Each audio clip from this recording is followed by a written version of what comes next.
저녁 책방.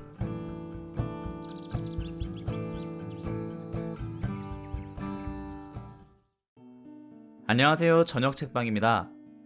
2주 만에 뵙네요. 제가 저저번 주에 백신을 3차를 맞고 그 후유증으로 편도가 많이 부어서 녹음하기 힘든 상황이 돼가지고 녹음을 못했는데,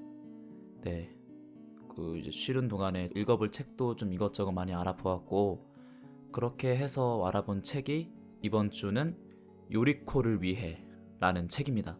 많이들 아실 책인 텐데요. 2주 동안 읽지 못해서 이제 죄송한 마음과 그리고 다시 읽게 된다는 좀 기대감으로 오늘도 열심히 그리고 집중해서 읽어보도록 하겠습니다. 그럼 읽어보겠습니다. 요리코를 위해. 노리즈키 린타로 장편소설.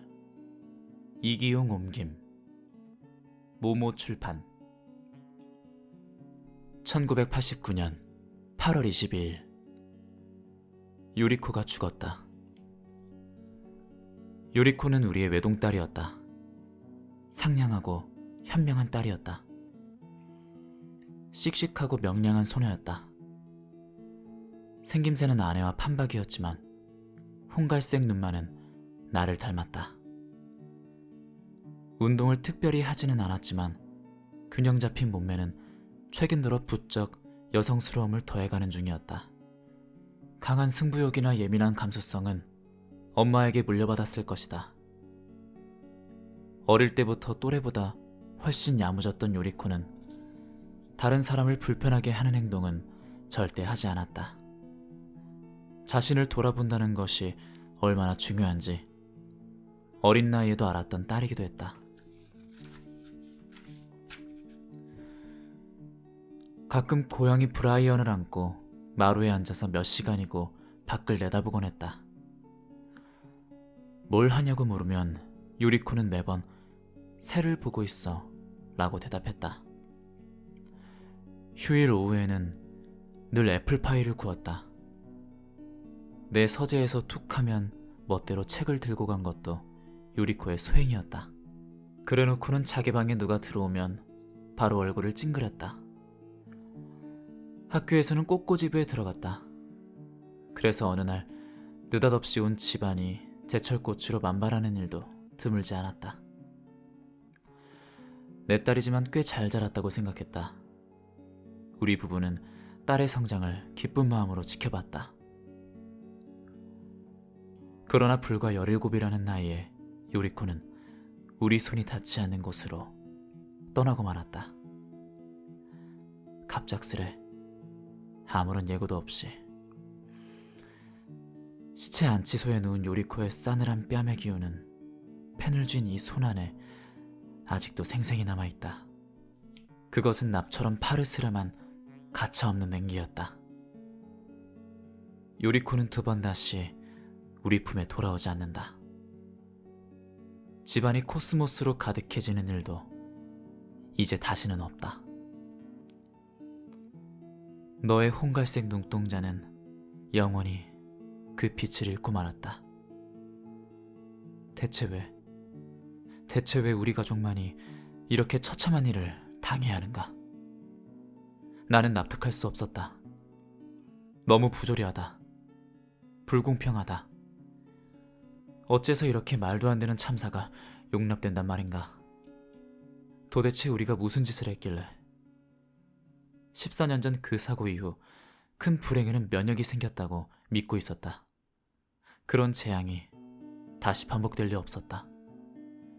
그렇게 믿어 의심치 않았기에 가까스로 다시 일어설 수 있었다. 14년 전 사고로 아내 우미애는 척수에 돌이킬 수 없는 중상을 입었다. 그 부상으로 아내는 하반신의 모든 기능을 영원히 잃었다. 잃어버린 것은 그뿐만이 아니었다. 우리는 뱃속에 있던 8개월 된 아들도 함께 잃었다. 누구의 탓으로 돌릴 수 있는 사고가 아니었다. 어린 요리코가 무사하다는 사실만이 유일한 구원이었다. 요리코도 사고 현장에 함께 있었기 때문이다. 그날부터 요리코는 우리 가족의 마지막 포로가 됐다.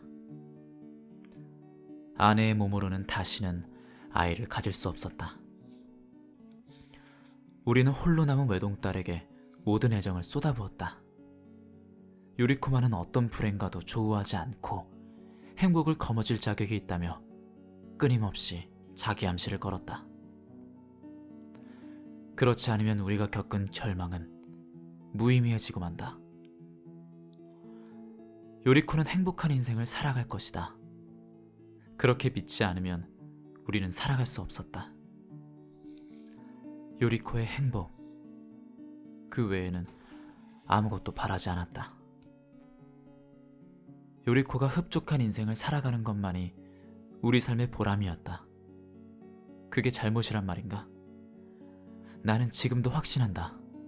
요리코는 누구보다 행복해질 권리를 갖고 있다고.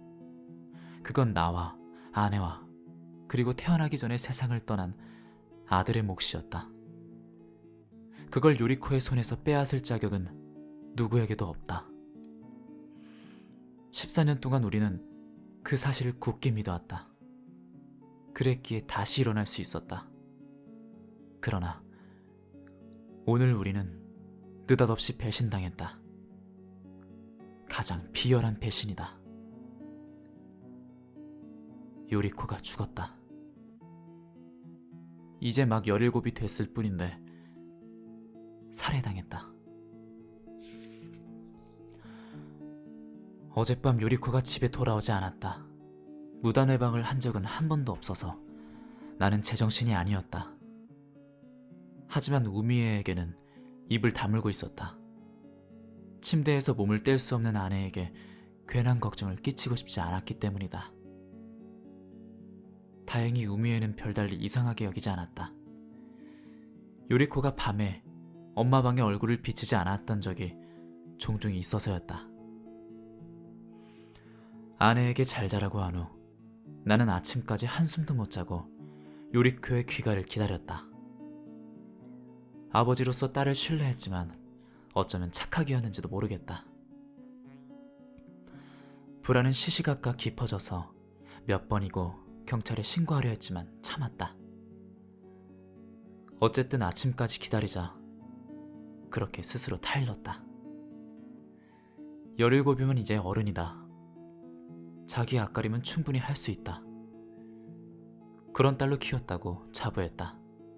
하지만 날이 밝아도 요리코는 돌아오지 않았다. 전화벨 소리에 깼다. 어느샌가 꾸벅꾸벅 존 모양이었다. 아침 8시가 지난 시각이었다. 전화를 받자 상대는 자신을 경찰이라고 밝혔다. 감정을 죽이는 데 익숙한 인간의 목소리로 느껴졌다. 따님이 지금 댁에 있나요? 아니요. 그제야 불길한 예감이 엄습했다. 어디 있는지 아시나요? 아니요. 실은 어젯밤부터 어디 있는지 모르는 상황입니다. 역시 그랬군요. 실은 조금 전 사이메이 여학원 인근공원에서 젊은 여성의 변사체가 발견되었습니다.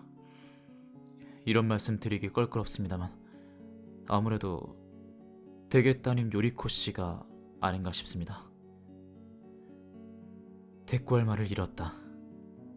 전화기를 떨어뜨리지 않으려고 떨리는 손가락에 힘을 넣는 게 고작이었다. 시체의 신원 확인을 위해 가족분께서 서까지 와주셨으면 합니다. 알겠습니다. 나는 겨우 대답했다. 어디로 가야 하는지 묻고 전화기를 내려놓았다. 한동안 넋을 잃고 그 자리에 우두커니 서 있었다. 귓속에서 기묘한 이명이 메아리쳤다. 요리코가 죽다니. 현기증이 났다. 열이 펄펄 끓는 혼미한 상태로 절벽에서 몸을 내던진 기분이었다. 정신 차리지 않으면 안 된다고 스스로를 다그쳤다. 하루 종일 이러고 있을 수는 없었다. 그리고 내 눈으로 확인하기 전까지는 오해일 가능성도 있었다. 오해이기를 간절히 빌었다. 하지만 마음속 어딘가에는 그 기도가 헛되리라는 예감이 자리하고 있었다. 이 일을 바로 아내에게 알릴 용기가 없었다. 좀 더 마음을 가라앉히고 나서 말하기로 결심했다. 우미애의 간병인 모리무라 씨에게 전화를 걸어서 얼른 집에 와달라고 부탁했다. 사정을 설명하자 모리무라 씨는 네라고만 되묻고 말을 잃었다. 아내에게는 이야기하지 말라고 나는 몇 번이나 모리무라 씨에게 당부했다. 우미애에게는 잠깐 볼 일이 생겼다고만 말하고 집을 나섰다. 내 손으로 운전하고 갈 기력이 없었다. 조금 나가서 택시를 잡아타고 미도리 기타서까지 갔다. 침울한 인상의 젊은 형사가 나를 시체 안시조까지 안내했다. 어두침침하고 으슬으슬한 공간이었다. 안치대는 방 중간에 오독하니 놓여 있었다. 하얀 천 밑에 누인 몸은 다름 아닌 요리코였다. 뭔가를 호소하는 듯한 얼굴이었다. 내 딸인 걸 알고도 이성을 잃지 않는 게 신기했을 정도였다. 위층 방에서 나카하라라는 중년의 형사에게 사정 청취를 받았다. 딸을 발견한 사람은 사이메이 여학원 고등부 배구부원인 모양이었다. 오늘이 여름방학 연습일이라 이른 아침 7시경 러닝을 하며 공원을 지나가다가 산책길 옆 수풀에 사람이 쓰러져 있는 걸 발견했다고 한다. 마침 배구부원 중에 요리코와 같은 반 학생이 있어서 신원이 조속히 파악된 것이었다. 시체 경부에 교살 흔적이 뚜렷이 남아있었습니다. 형사가 말했다. 타살입니다. 나는 얼어붙었다. 그 말을 듣기 전까지 딸이 살해됐을 가능성을 전혀 생각해보지 않았다는 사실을 처음 깨달았다.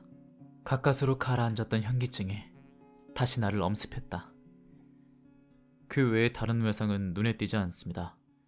현재로서는 사망 시각이 어젯밤 12시 이전이라고밖에 말씀드릴 수 없군요. 다행히 시체에 다른 폭행이 가해진 흔적은 없었습니다. 다행히 라고.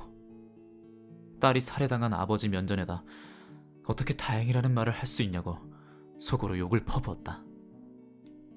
그런 내 마음 따위는 헤아리는 기색도 없이 형사는 설명을 이어나갔다.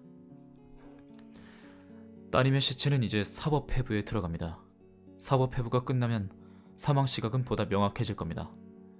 현재까지는 이런 상황입니다만 새로운 사실이 밝혀지면 바로 알려드리겠습니다. 형사는 어제 요리코의 행방에 대해 질문했다.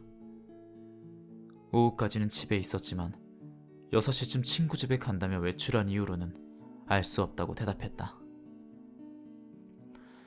친구의 이름도 묻지 않았다. 평소와 다른 점은 느껴지지 않았다. 지금까지 무단회박을 한 적은 한 번도 없었다고 덧붙였다.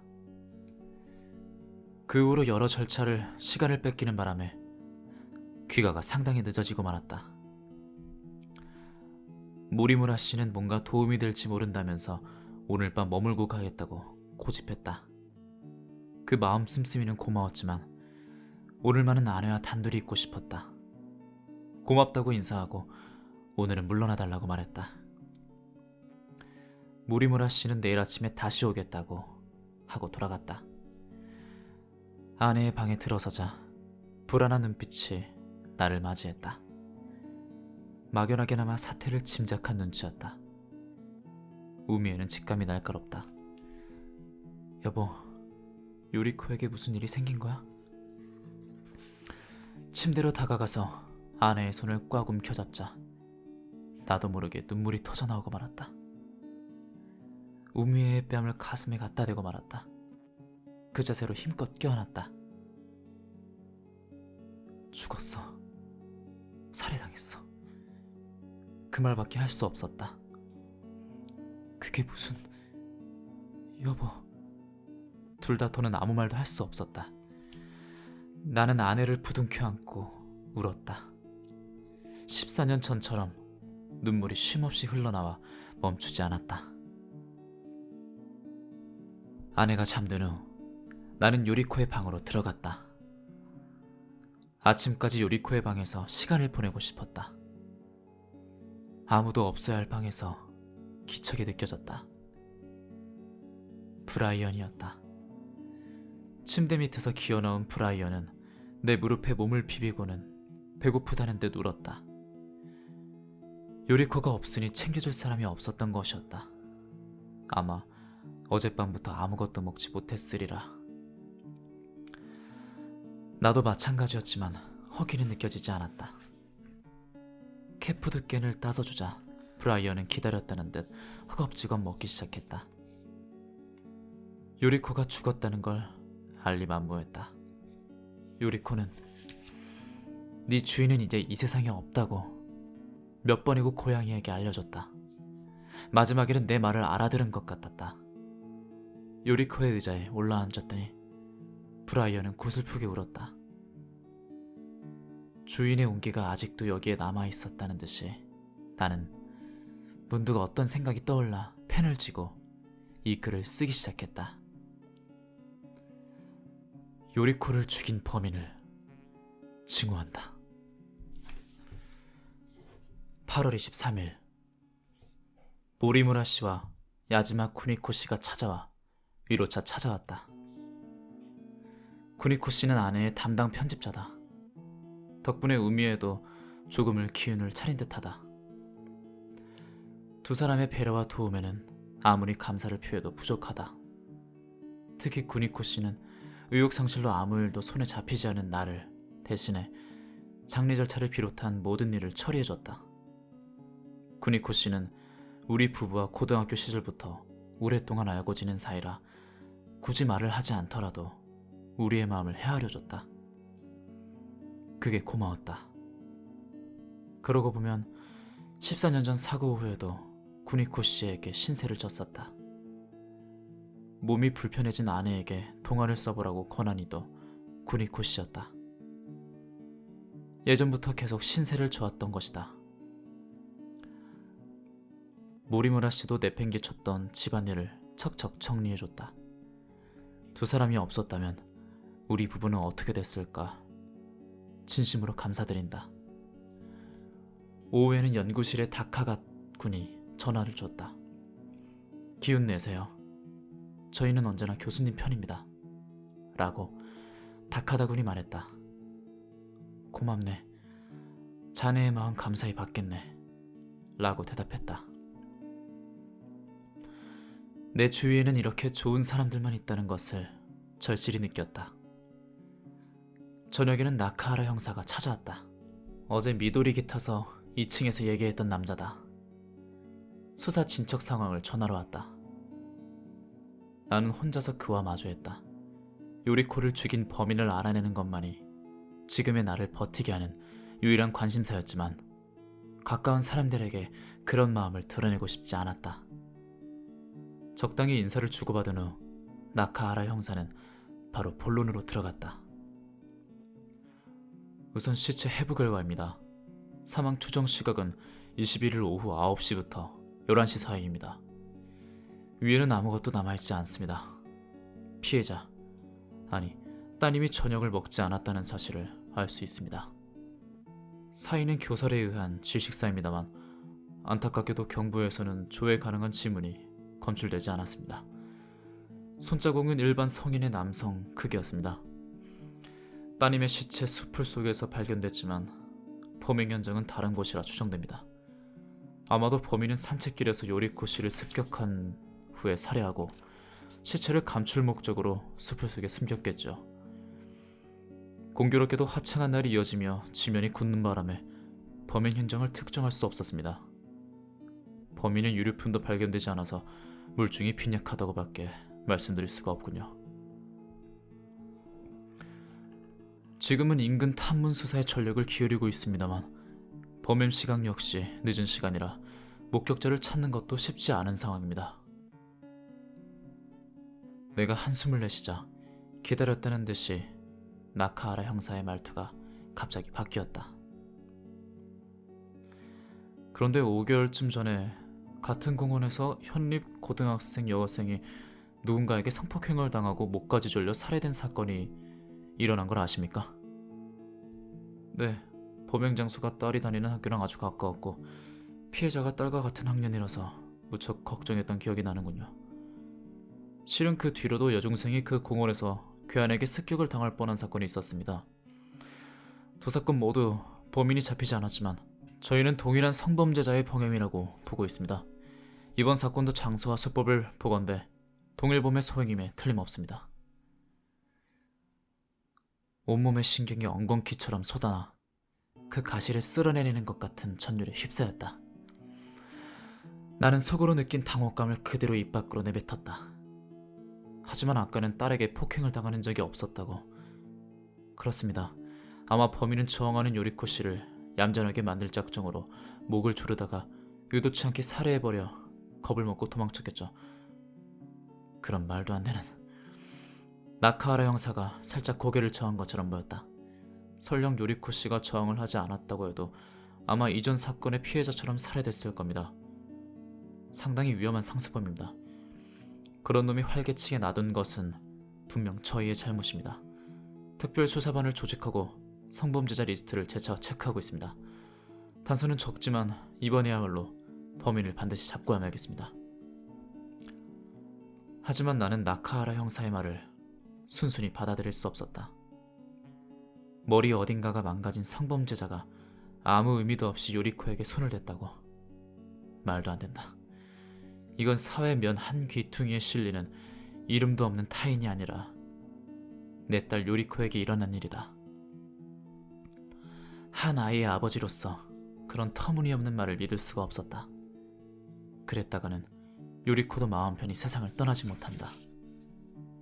그렇지만 노골적으로 이 일을 제기하자니 망설여졌다. 조금 머뭇거린 후 애들러 물어봤다. 그렇지만 왜 요리코는 그런 시각에 혼자서 공원을 걷고 있었던 것일까요? 6시에 집에서 나간 후 그때까지 어디서 뭘 하고 있었을까요? 기분 좀 한 사나워서 밤 산책이라도 하던 게 아닐까요? 나카하라 형사의 말에는 가시가 있었다. 그 나이대 딸에게 밤 외출을 허락한 아버지의 경솔함을 은근히 비난하는 것이다. 그의 의견에 동의하지 않는 내 속내를 간파하고 반발하는 눈치였다. 수사의 난항이 예상되니 나카하라 형사도 초조한 마음이 들 수밖에 없을 터였다. 나도 순간 발끈했지만 애써 화를 억눌렀다. 싸워봐야 아무 득도 없다고 판단했기 때문이다. 나카하라 형사가 돌아간 후 나는 다시 요리코의 방에 틀어박혀 홀로 암담한 상념에 빠져들었다. 내 잘못이었을까? 나카하라 형사가 넌지시 암시했듯 요리코의 죽음은 역시 내 경솔함에서 비롯된 걸까? 혹시 내가 그날 밤 귀가가 늦는 딸을 걱정해서 얼른 조치를 취했더라면 요리코는 죽지 않을 수 있었을까? 겁쟁이인 나는 아내에게 이 질문을 할 수 없었다. 만약 우미애가 그렇다고 대답한다면 나는 범인을 증오할 자격을 잃고 요리코를 죽음으로 내몬 장본인으로 유죄 선고를 받아야 했다. 허나 아무리 고민해도 그렇지 않다는 생각이 들었다. 아니, 내 책임을 회피하기 위해 변명하는 건 결코 아니다. 내 실수를 전부 부정할 마음도 없거니와 나카하라 형사의 비난을 받아들일 각오도 하고 있다. 하지만 내게 절실한 문제는 다른 데 있었다. 그건 오늘 나카하라 형사의 태도가 어딘가 석연치 않고 미적지근했기 때문이다. 그가 제시한 소견도 어딘가 딱 맞아떨어지지가 않는 구석이 있었다. 결코 양심을 속이려는 아버지의 푸념 따위가 아니다. 지금의 내게 그런 자기기만은 필요 없다. 내게 필요한 건 단 하나. 요리코의 죽음에 대해 진상뿐이다. 단언해도 좋다. 나카하라 형사는 뭔가 숨기고 있다. 8월 24일. 이게 대체 무슨 일인가? 나는 상상치도 못한 사실을 발견했다. 지금은 그 사실을 후회할 정도다. 하지만 요리코를 죽인 남자를 찾아내기 위해서는 이 사실을 외면할 수 없다. 요리코는 임신 4개월의 몸이었다. 이 믿기 힘든 사실을 알게 된 계기는 너무나 사소한 것이었다. 어째서 갑자기 딸의 유품을 정리하겠다는 마음이 들었는지 나도 이해가 안 가지만 나는 땅의 방을 무턱대고 휘젓고 다녔다. 자학적인 행위였다. 한없이 밀려 들어오는 그리움에 정신을 놓을 것 같으면서도 내 손을 멈출 수가 없었다. 그러다가 책상 서랍 안에서 나온 것은 생각지도 못한 것이었다. 나는 눈을 의심했다. 그건 병원 진찰권이었다. 무라카미 산부인과 의원 전화. 그렇게 적혀 있었다. 깔끔한 볼펜 글씨로 틀림없이 니시미라 요리코라는 딸의 이름이 적혀 있었다. 초진일은 이번 달 18일. 요리코가 살해당하기 사흘 전 날짜였다. 머리가 혼란스러워지기 시작했다. 어째서 요리코한테 산부인과 진찰권이 있단 말인가. 아무리 고민해봤자 알 수 없었기에 굳게 마음먹고 그 번호로 전화를 걸었다. 하지만 몇 번을 걸어도 아무도 받지 않았다. 그 이유를 깨닫기까지 꽤 시간이 걸렸다. 오늘은 목요일이다. 일요일과 목요일, 공휴일에는 휴진한다고 진찰권 뒷면에 명기되어 있었다. 아무도 받지 않는 게 당연했다. 전화기를 내려놓고 고민에 휩싸였다. 아무리 생각해도 요리코가 산부인과 진찰권을 갖고 있었던 이유는 하나밖에 떠오르지 않았다. 상상만 해도 구역질이 치미는 가능성이었지만 당장 그 진위를 확인하지 않으면 마음이 진정되지 않을 것 같았다. 하지만 어떻게? 그 순간 어제 나카하라 형사의 미적지근한 태도가 생각났다. 경찰은 요리코의 시체를 해부했다. 그렇다면 나카하라 형사는 내 의문을 해결해줄 확실한 답을 갖고 있을 터였다. 그 사실을 깨닫자마자 나는 주저하지 않고 미도리 기타서로 전화를 걸어 나카하라 형사를 찾았다. 다행히 그가 서해 있어서 통화를 할 수 있었다. 무슨 일이죠, 니시무라 씨? 나카하라 형사가 말했다. 나는 단도직입적으로 물었다. 제 딸이 임신하고 있지 않았습니까? 나카하라 형사가 길게 탄식을 토하는 소리가 들렸다. 4개월이었습니다. 나카하라 형사가 그제야 인정했다. 내 직감은 정확했다. 어떻게 하셨습니까? 요리코의 방에서 산부인과 진찰권이 나왔습니다. 그런데 이렇게 중요한 사실을 왜 숨겼습니까? 설명해 보시죠. 나카하라 형사는 곧바로 대답하지 않았다. 대신 꾹 누른 듯한 기침 소리가 귓가에 들려왔다. 그러고는 그가 말을 꺼냈다. 해부 결과 저인 피해자가 임신 중이었다는 사실을 알았습니다. 하지만 어제 말씀드린 대로 요리코 씨가 알지도 못하는 성범죄자가 무차별적으로 저지른 범행의 피해자가 됐다는 걸 안 이상 이번 사건과 요리코 씨의 임신 사이에 관련이 없음은 애초부터 명백했습니다. 그래서 피해자의 연령을 고려하여 또 피해자의 명예를 위해서 임신 사실은 일절 공표하지 않고 숨기기로 결정한 겁니다. 하지만 전 요리코의 아버지입니다. 마땅히 알 권리가 있지 않겠습니까? 옳은 말씀이지만 오히려 모르고 넘어갈 권리도 있지 않을까요? 이 사실이 전해지면 유족분들이 훨씬 괴로워할 게 눈에 보였습니다. 그렇다면 수사에 지장을 주지 않는 이상 차라리 알리지 않는 편이 낫다고 판단했습니다. 저희로서는 유족에 대한 나름 최선의 배려였습니다. 아무리 그래도... 아니, 어차피 이제 알게 되셨으니 어쩔 수 없군요. 이 일로 마음이 상하셨다면 사과드리죠. 하지만 이 말씀만은 꼭 드려야겠군요. 혹여라도 따님을 임신시킨 남자를 찾아내서 손을 보겠다는 마음을 가지시면 안 됩니다. 그런 짓을 해봐야 더 비참해질 뿐이고 그런다고 따님이 편안히 세상을 떠나지도 않습니다. 이 일은 얼른 잊으시죠. 그리고 저희가 살인범을 잡기를 기다리고 계시면 됩니다. 그 말만 남기고 나카하라 형사는 막무가내로 전화를 끊었다. 몸속이 얼어붙은 듯 뻣뻣이 굳었다. 눈에 보이지 않는 형틀에 갇혀 온몸이 옥죄이는 것 같았다. 나는 전화기를 놓지 못한 채 방금 대화 내용을 차근차근 곱씹어봤다. 믿을 수 없었다. 내가 나서서 들이민 질문이지만 모순적이게도 너무나 잔인한 대답이었다. 나카하라 형사의 말 중 옳은 지적도 있었다. 훨씬 더 괴로워할 게 눈에 보였다고. 아니, 그런 애들은 말로는 부족했다. 내게는 도저히 참기 어려운 타격이었다. 어떤 의미로는 딸의 죽음 이상으로 나를 뒤흔드는 치명타였다. 나는 요리코의 몸의 변화를 전혀 알아차리지 못했다. 그런데 벌써 4개월이었다니. 매일 얼굴을 맞대고 지내면서도 자기 딸에 대해 아무것도 몰랐던 것이다.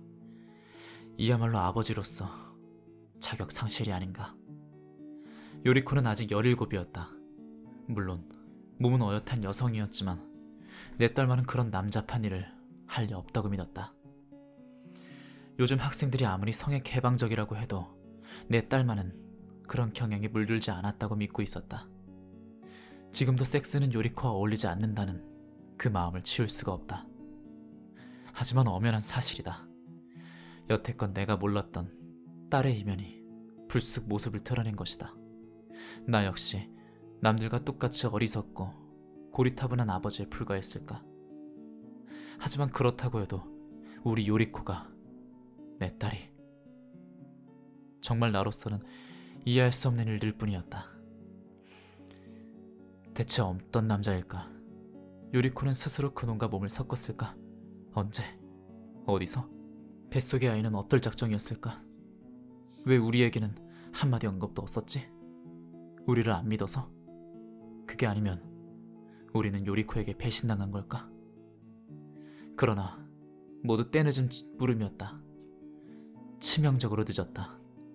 아직 너무나 어린 딸을 잃은 후 그 딸의 임신 사실을 알게 된 아버지만큼 가요한 존재가 세상에 또 있을까? 그것도 어디 사는 누군지도 모르는 남자의 아이를 말이다. 어떻게 그리 쉽게 잊을 수 있단 말인가?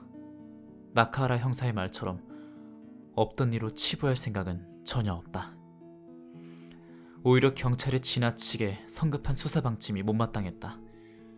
성범죄자의 범행이라고 섣불리 단정짓고 요리코의 신변 조사에도 손을 대지 않았다니, 딸의 나이를 고려하면 임신 사실만으로도 충분히 살해 동기가 될 수 있다고 판단할 상식조차 없단 말인가. 게다가 상대 남자가 밝혀지지 않았다면 일단 그를 찾아내는 게 선결 과제가 아닌가. 그러나 나카하라 형사의 언동을 보면 경찰은 딸의 임신을 작정하고 숨기려 한 듯하다. 내 억측일지 모르겠지만 어쩌면 누군가가 수사진에 압력을 넣은 게 아닐까. 예컨대 딸의 학교에서 예기치 않은 스캔들을 두려워해 사전에 방울망을 쳤다면? 사엠의 여학원은 전국에서도 손꼽히는 살인 명문학교다. 또한 이사장은 보수당 유력의원 여동생이다. 아빠의 후원회가 현내에 은밀한 세력이 갖고 있고 현정에도 발언력을 발휘했다는 소문이 들었다. 내 기우라면 좋겠지만 지금 같은 세상에서는 절대 불가능한 경우라고 단정할 수 없다. 이 점은 일단 유념해둘 필요가 있다. 경찰도 믿을 수 없다. 우미에게 요리코의 임신 사실을 알리지 않기로 했다. 더 이상 아내에게 고통을 주고 싶지 않았다. 언젠가 모든 것이 마무리되고 사실을 알릴 날이 올지도 모르겠지만 그때까지는 당분간 내 마음속에 묻어둬야 한다. 우미에게 숨겨야 한다는 상황은 괴롭지만 어쩔 수 없다. 아내를 사랑하기에 필요한 거짓말이다. 아내도 분명 내 거짓말을 용서할 것이다. 그렇게 마음을 다잡고 나서도 오후 내내 슬픔에 잠긴 우미의 눈동자를 똑바로 볼 수 없었다. 당신 무슨 걱정거리라도 있어? 라고 우미애가 물었을 때는 하마터면 모든 걸 털어놓을 뻔했다. 앞으로는 단단히 조심해야겠다. 내일은 산부인과 의사와 만나볼 생각이다. 딸의 죽음과 관련한 실마리를 찾을 수 있을지도 모른다. 고독한 탐색이 되리라. 하지만 각오는 굳혔다. 어제부터 브라이언이 보이지 않는다. 어딘가로 가버린 모양이다. 딸과 이어진 고리 하나를 잃어버린 것 같아 씁쓸하다. 8월 25일 오전에 산부인과에 전화를 해서 의사와 만날 약속을 잡았다. 의사는 요리코가 살해됐다는 걸 모르고 있었다. 조심스러운 어조로 뉴스를 챙겨보지를 않아서라고 말한 후 정중히 조문 인사를 덧붙였다. 정직하게 느껴지는 그의 대답에 나는 어쩐지 안도했다. 11시에 모리무라 씨와 만나서 나는 얼른 외출하기로 했다. 점심을 먹지 않고 커피만 마시고 집에서 나왔다. 물론 행선지는 밝히지 않았다. 차로 20분쯤 달려 목적지인 병원을 찾아냈다. 사기누마역 바로 옆이었지만 거의 발걸음을 한 적이 없는 장소라서 무라카미 산부인과라고 적힌 간판을 무심코 지나치고 말았다. 병원 근처에 주차하고 주변을 잠시 정처 없이 돌아다녔다. 이 일대는 주소지가 가하사키시로 되어 있다. 동네 분위기는 내가 사는 곳과 크게 다르지 않지만 아주 사소한 차이들에 위화감을 느꼈다. 같은 연산을 따라 위치한 이웃 동네인데도 마치 생전 처음 접하는 동네에 온 기분이었다. 요리코가 일부러 이곳의 병원을 선택한 데에는 그런 이유가 있었을지도 모르겠다. 무라카미 의사는 눈매가 선해 보이는 50대 중반의 남자였다. 흐트러짐 없이 뒤로 넘긴 잿빛 머리와 흰 가운 안에 고급스러워 보이는 넥타이를 늘어뜨린 스타일이 호감을 주었다. 그리고 산부인과 의사로서 상당한 성공을 거둔 듯했다. 미도리 기타서의 나카라 형사보다는 훨씬 신뢰감을 주는 인물이었다.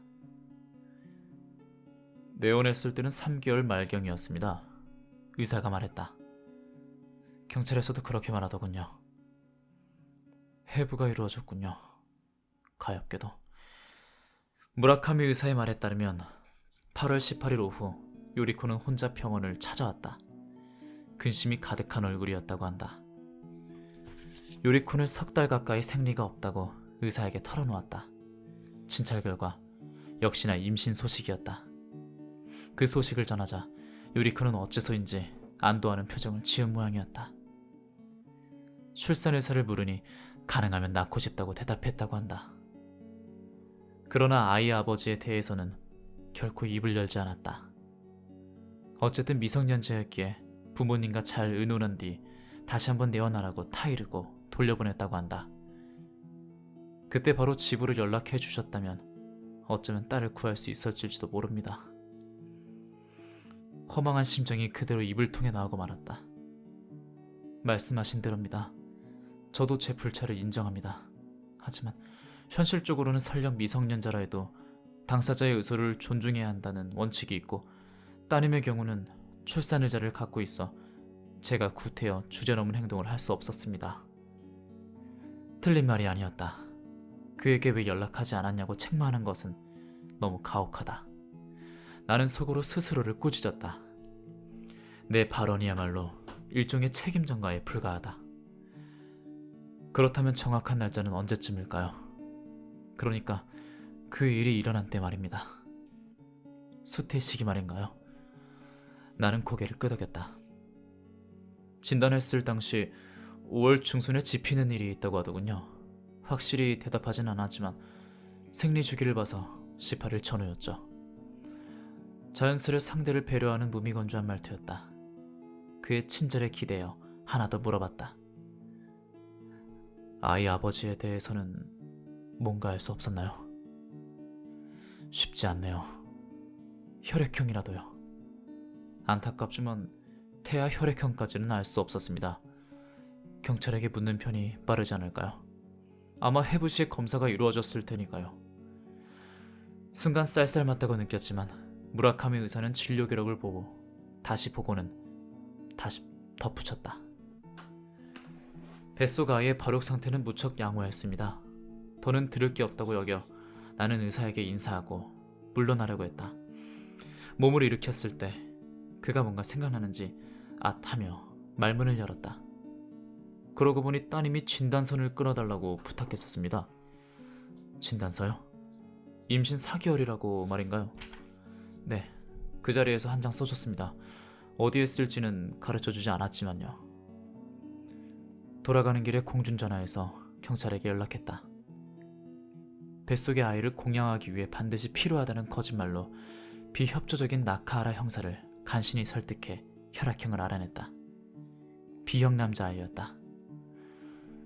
말이 나온 김에 묻는다는 듯이 딸의 소지품 중에 의사 진단서가 없었냐고 물었다. 그런 물건은 나오지 않았다는 대답이 돌아왔다.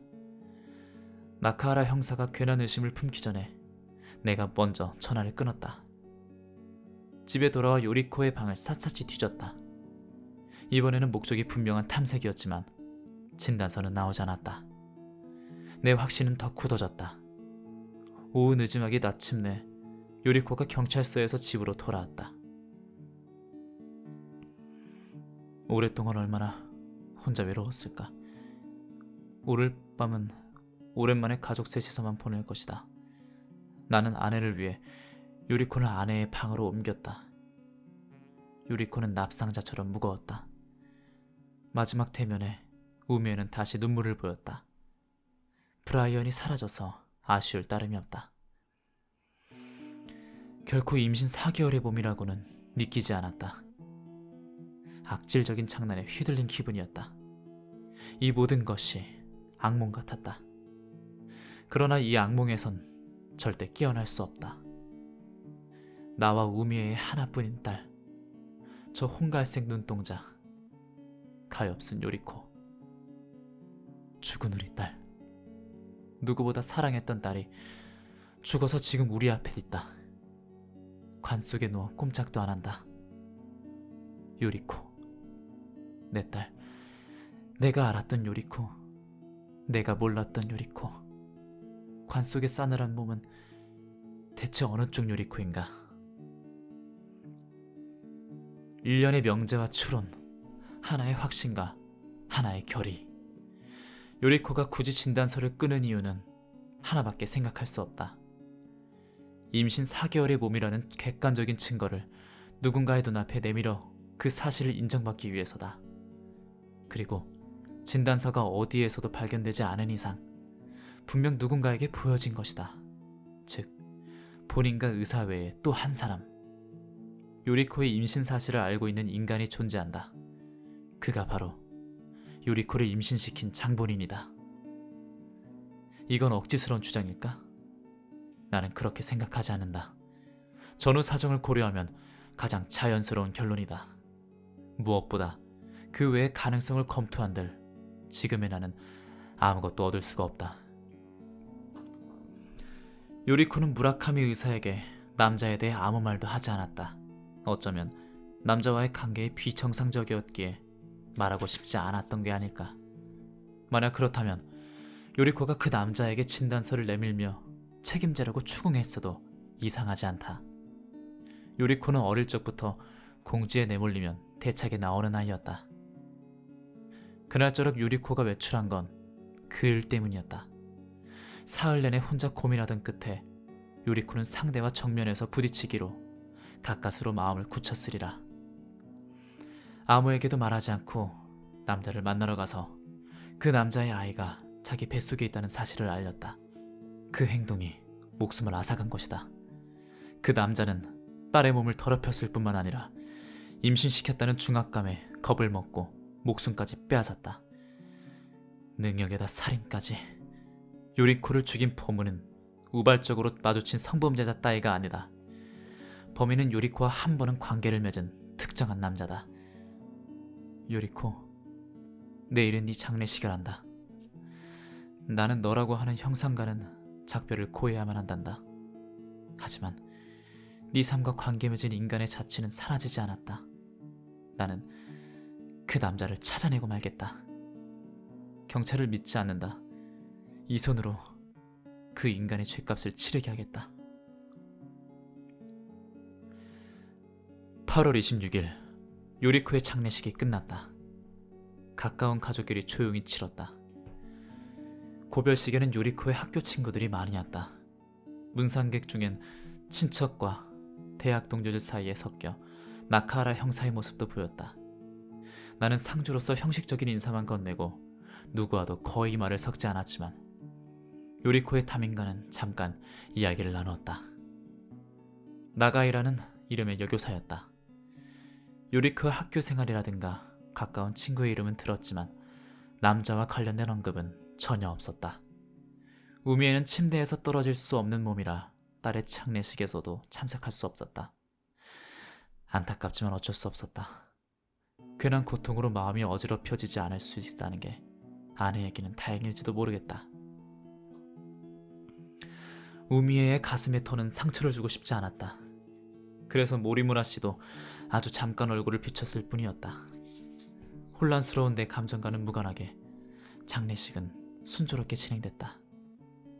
가장 바삐 움직인 사람은 실무를 맡아준 구니코 씨와 다카다 군이었다. 다카다 군은 정말 훌륭한 청년이다.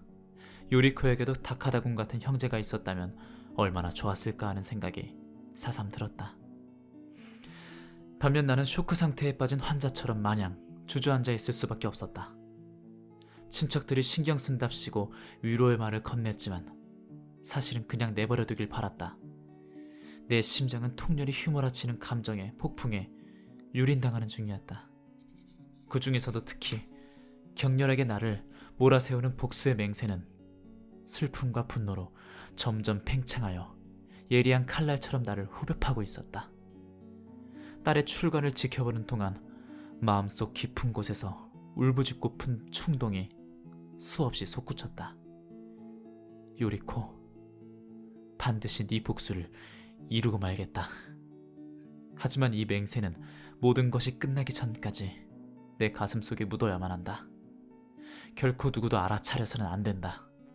피를 토할 듯한 필사적인 각오로 나는 스스로를 다잡았다. 나는 결심했다. 무슨 일이 있어도 요리코를 죽인 범인이 죗값을 치르게 하겠다. 나는 아무것도 두렵지 않다. 그 무엇도 이 결심을 흔들지 못한다. 정당하고도 유일한 죗값은 죽음뿐. 나는 그 남자를 기필코 죽일 것이다. 행동을 시작하기 전에 방침이 필요하다. 나 혼자서 비밀리에 표적을 특정하지 않으면 안 된다. 그렇기에 더더욱 아무 계획 없는 무모한 행동은 절대 삼가야 한다. 그러기 위해서는 격정으로부터 한 걸음 물러나서 냉정하게 사고해야 한다. 오래전에 야수는 죽어야 한다라는 책을 읽은 적이 있다. 개관시인 세실 데이로리스가 니콜라스 블레이크라는 필명을 쓰룬 추리소설로 사랑하는 외아들을 뺑소니로 잃은 아버지가 범인을 혼자임으로 찾아내 자신의 손으로 복수를 이룬다는 줄거리다. 지금 나의 처지는 그 책 속 아버지와 정말 똑같다. 허구의 이야기지만 나는 나 자신을 이 소설 속 주인공에게 포기해놓고 그의 사고를 꼼꼼히 따라가야 한다. 기묘하게도 이 이야기에는 지금의 내게 용기를 불어넣고 가혹한 현실로부터 일으켜 세우는 힘의 원천이 잠재해 있다는 기분이 들었다. 소설 속 아버지는 뺑소니 현장에서 목격자를 찾지 못하자 오로지 추론만으로 사고 당시의 상황과 범인의 심리를 재현하여 범인의 속성을 논리적으로 좁혀나간다. 나도 그를 참고하여 증오에 맞이하는 범인에 대해 알아낸 사실을 종이 위에 항목별로 적어보려 한다. 나아가야 할 길은 그 안에서 자연스레 떠오르리라 믿는다. 이런 경우에 1번 범인의 혈액형은 B형 아니면 AB형이다. 이건 당연하다. 요리코의 혈액형은 O형이다. O형 모체가 B형 아이를 임신했을 경우 그 아버지의 혈액형은 두 종류로 국한된다. B형이거나 AB형이다. 2번 그는 올해 5월 18일 전후로 요리코와 육체관계를 가졌다. 이 또한 자명한 사실이다. 아버지로서는 그 행위가 단 한 번 우발적이었다고 일어났다고 믿고 싶다. 날짜를 조금 더 명확히 좁힐 수 없을까? 나는 수첩에서 5월 페이지를 펼쳐서 요리코가 귀가 시간이 평소보다 늦었던 날이 언제였는지 기억을 더듬어봤다. 5월 15일, 16일, 17일, 18일, 19일, 20일, 21일 15일, 16일, 18일에는 특별히 의심 가는 날이 없었다. 17일에는 교수 모임이 끝나고 동료와 한잔하러 가서 내가 늦게 귀가했지만 요리코는 계속 집에 있었을 것이다. 7시쯤에 전화했을 때 요리코와 통화한 기억도 있다. 문제는 19일과 20일 밤이었다. 나는 시즈오카에서 열린 학회에 참석하기 위해 이틀간 집을 비웠다. 돌아온 것은 21일 오후였다. 이 이틀이 수상하다. 요리코는 이 기간에 꽤 자유롭게 행동했을 것이다. 모리무라 씨와 같이 지내도 됐다고 해도 아내에게 딱 붙어 있어야 했으니 딸에게까지 주의가 미쳤을 리 없다. 그렇다면 요리코로서는 바라던 기회가 온 셈이다. 이걸로 이야기의 앞뒤가 맞는다. 관계가 이루어진 날은 5월 19일 아니면 20일이 틀림없다. 다음으로 넘어가자. 3번. 행위는 양자의 동의하에 이루어졌을 가능성이 높다. 따라서 그는 요리코에게 강한 영향력을 갖고 있다고 짐작할 수 있다. 추측이 상당히 섞여있지만 결코 마구잡이로 끼워 맞춘 어림짐작이 아니다. 요리코가 폭력적인 욕정과 조우하지는 않았으리라 확신한다. 진단서의 존재를 고려하면 상대가 생면부지의 괴한일 가능성은 없다. 간간히 몸과 마음에 양쪽에 가한 충격을 놓쳤을 만큼 내가 둔감하지 않다고 자신했거니와 요리코가 무라카미 의사에게 출산 의사가 있다고 밝힌 사실만 봐도 그 점은 확실하다. 딸이 먼저 관계를 요구했다고 상상할 수는 없지만 최소한 요리코가 상대를 거부하지 않았다는 점은 인정하지 않을 수 없었다. 그렇다면 그가 딸과 동세대 인간이라고는 상정하기 어렵다.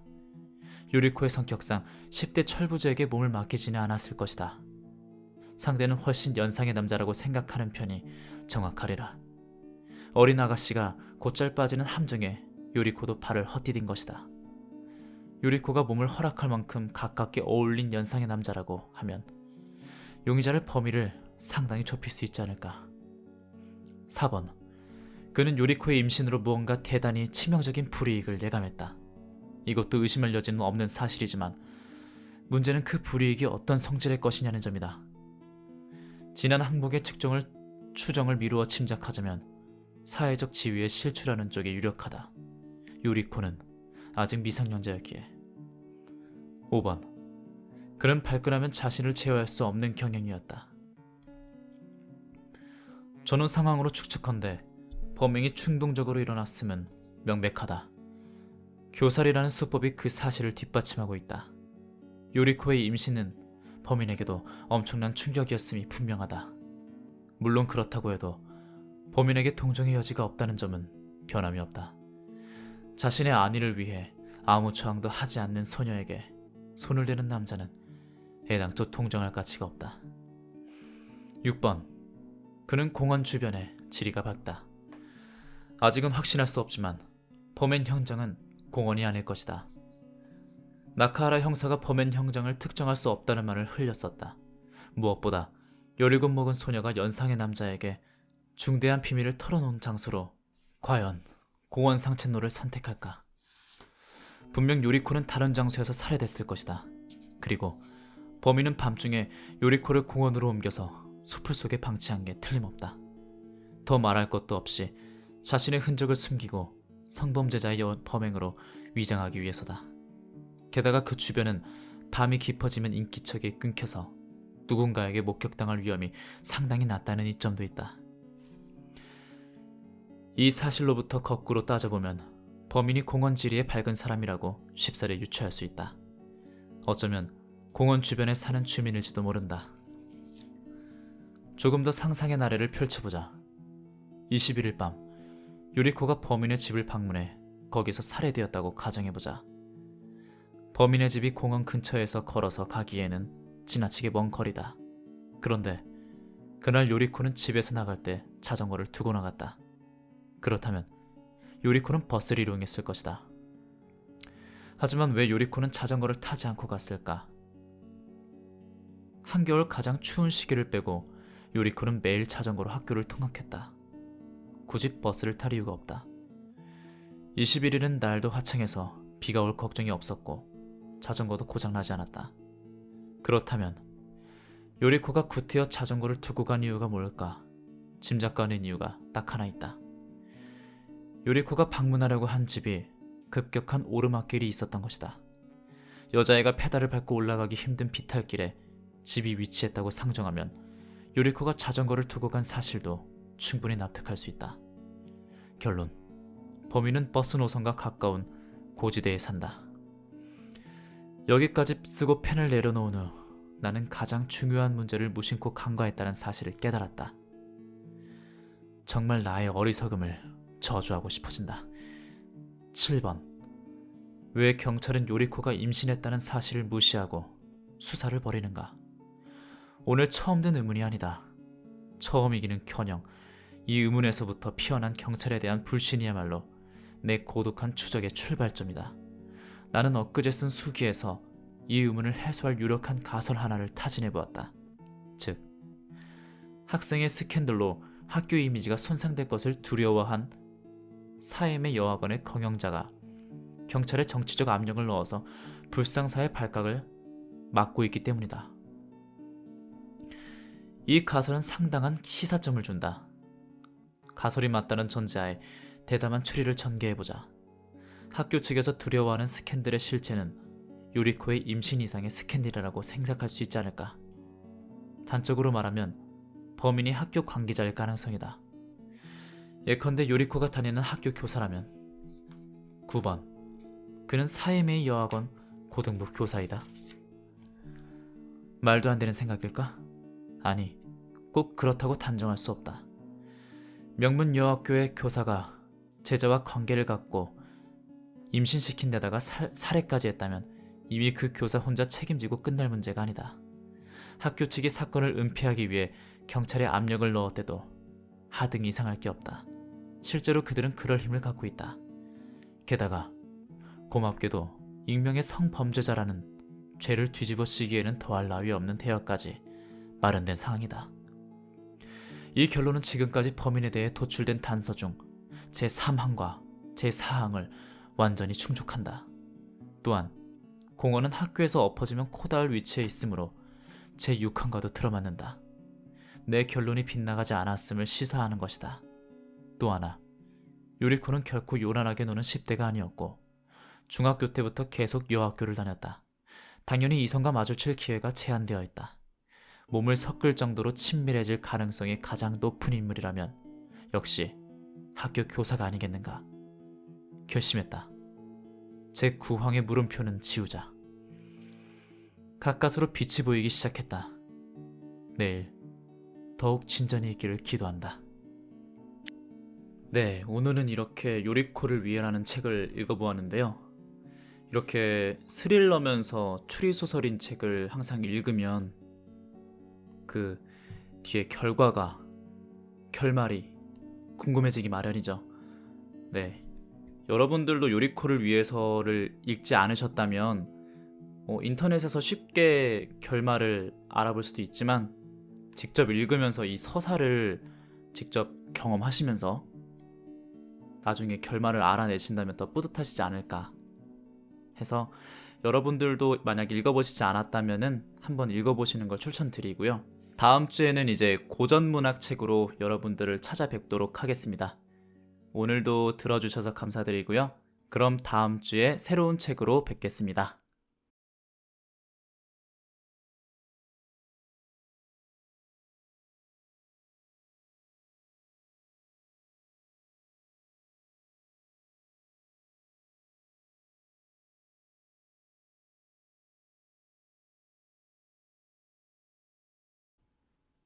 (1989년 8월 22일) 요리코가 죽었다.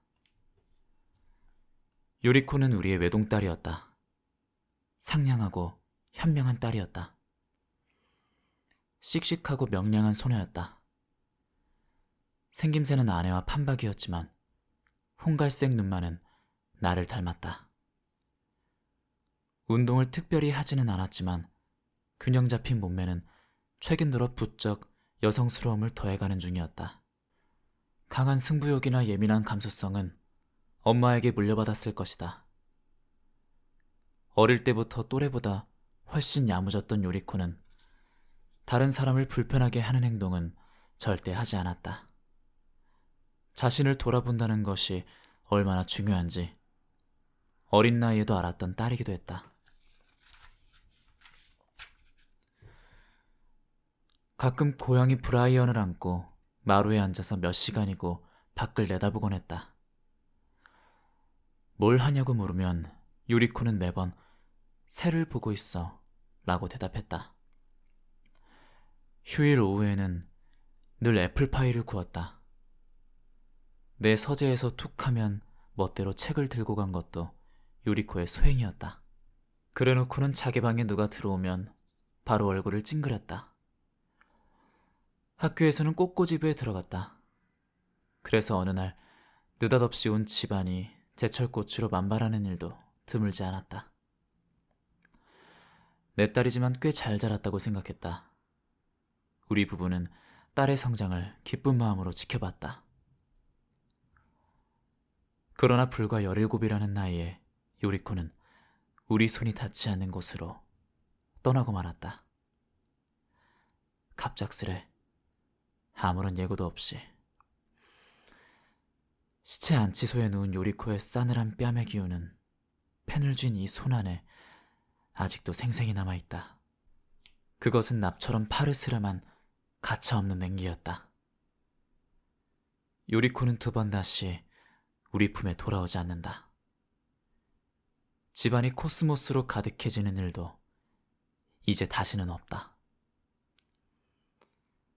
너의 홍갈색 눈동자는 영원히 그 빛을 잃고 말았다. 대체 왜 우리 가족만이 이렇게 처참한 일을 당해야 하는가? 나는 납득할 수 없었다. 너무 부조리하다. 불공평하다. 어째서 이렇게 말도 안 되는 참사가 용납된단 말인가? 도대체 우리가 무슨 짓을 했길래? 14년 전 그 사고 이후 큰 불행에는 면역이 생겼다고 믿고 있었다. 그런 재앙이 다시 반복될 리 없었다. 그렇게 믿어 의심치 않았기에 가까스로 다시 일어설 수 있었다. 14년 전 사고로 아내 우미애는 척수에 돌이킬 수 없는 중상을 입었다. 그 부상으로 아내는 하반신의 모든 기능을 영원히 잃었다. 잃어버린 것은 그뿐만이 아니었다. 우리는 뱃속에 있던 8개월 된 아들도 함께 잃었다. 누구의 탓으로 돌릴 수 있는 사고가 아니었다. 어린 요리코가 무사하다는 사실만이 유일한 구원이었다. 요리코도 사고 현장에 함께 있었기 때문이다. 그날부터 요리코는 우리 가족의 마지막 보루가 됐다. 아내의 몸으로는 다시는 아이를 가질 수 없었다. 우리는 홀로 남은 외동딸에게 모든 애정을 쏟아부었다. 요리코만은 어떤 불행과도 조우하지 않고 행복을 거머쥘 자격이 있다며 끊임없이 자기 암시를 걸었다. 그렇지 않으면 우리가 겪은 절망은 무의미해지고 만다. 요리코는 행복한 인생을 살아갈 것이다. 그렇게 믿지 않으면 우리는 살아갈 수 없었다. 요리코의 행복, 그 외에는 아무것도 바라지 않았다. 요리코가 흡족한 인생을 살아가는 것만이 우리 삶의 보람이었다. 그게 잘못이란 말인가? 나는 지금도 확신한다. 요리코는 누구보다 행복해질 권리를 갖고 있다고. 그건 나와 아내와 그리고 태어나기 전에 세상을 떠난 아들의 몫이었다. 그걸 요리코의 손에서 빼앗을 자격은 누구에게도 없다. 14년 동안 우리는 그 사실을 굳게 믿어왔다. 그랬기에 다시 일어날 수 있었다. 그러나 오늘 우리는 느닷없이 배신당했다. 가장 비열한 배신이다. 요리코가 죽었다. 이제 막 17이 됐을 뿐인데 살해당했다. 어젯밤 요리코가 집에 돌아오지 않았다. 무단 해방을 한 적은 한 번도 없어서 나는 제정신이 아니었다. 하지만 우미애에게는 입을 다물고 있었다. 침대에서 몸을 뗄 수 없는 아내에게 괜한 걱정을 끼치고 싶지 않았기 때문이다. 다행히 우미애는 별달리 이상하게 여기지 않았다. 요리코가 밤에 엄마 방에 얼굴을 비치지 않았던 적이 종종 있어서였다. 아내에게 잘 자라고 한 후 나는 아침까지 한숨도 못 자고 요리코의 귀가를 기다렸다. 아버지로서 딸을 신뢰했지만 어쩌면 착각이었는지도 모르겠다. 불안은 시시각각 깊어져서 몇 번이고 경찰에 신고하려 했지만 참았다. 어쨌든 아침까지 기다리자 그렇게 스스로 타일렀다. 17이면 이제 어른이다. 자기 앞가림은 충분히 할 수 있다.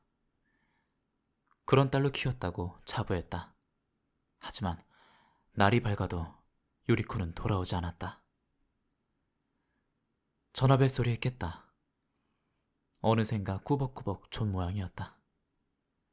아침 8시가 지난 시각이었다. 전화를 받자 상대는 자신을 경찰이라고 밝혔다. 감정을 죽이는 데 익숙한 인간의 목소리로 느껴졌다. 따님이 지금 댁에 있나요?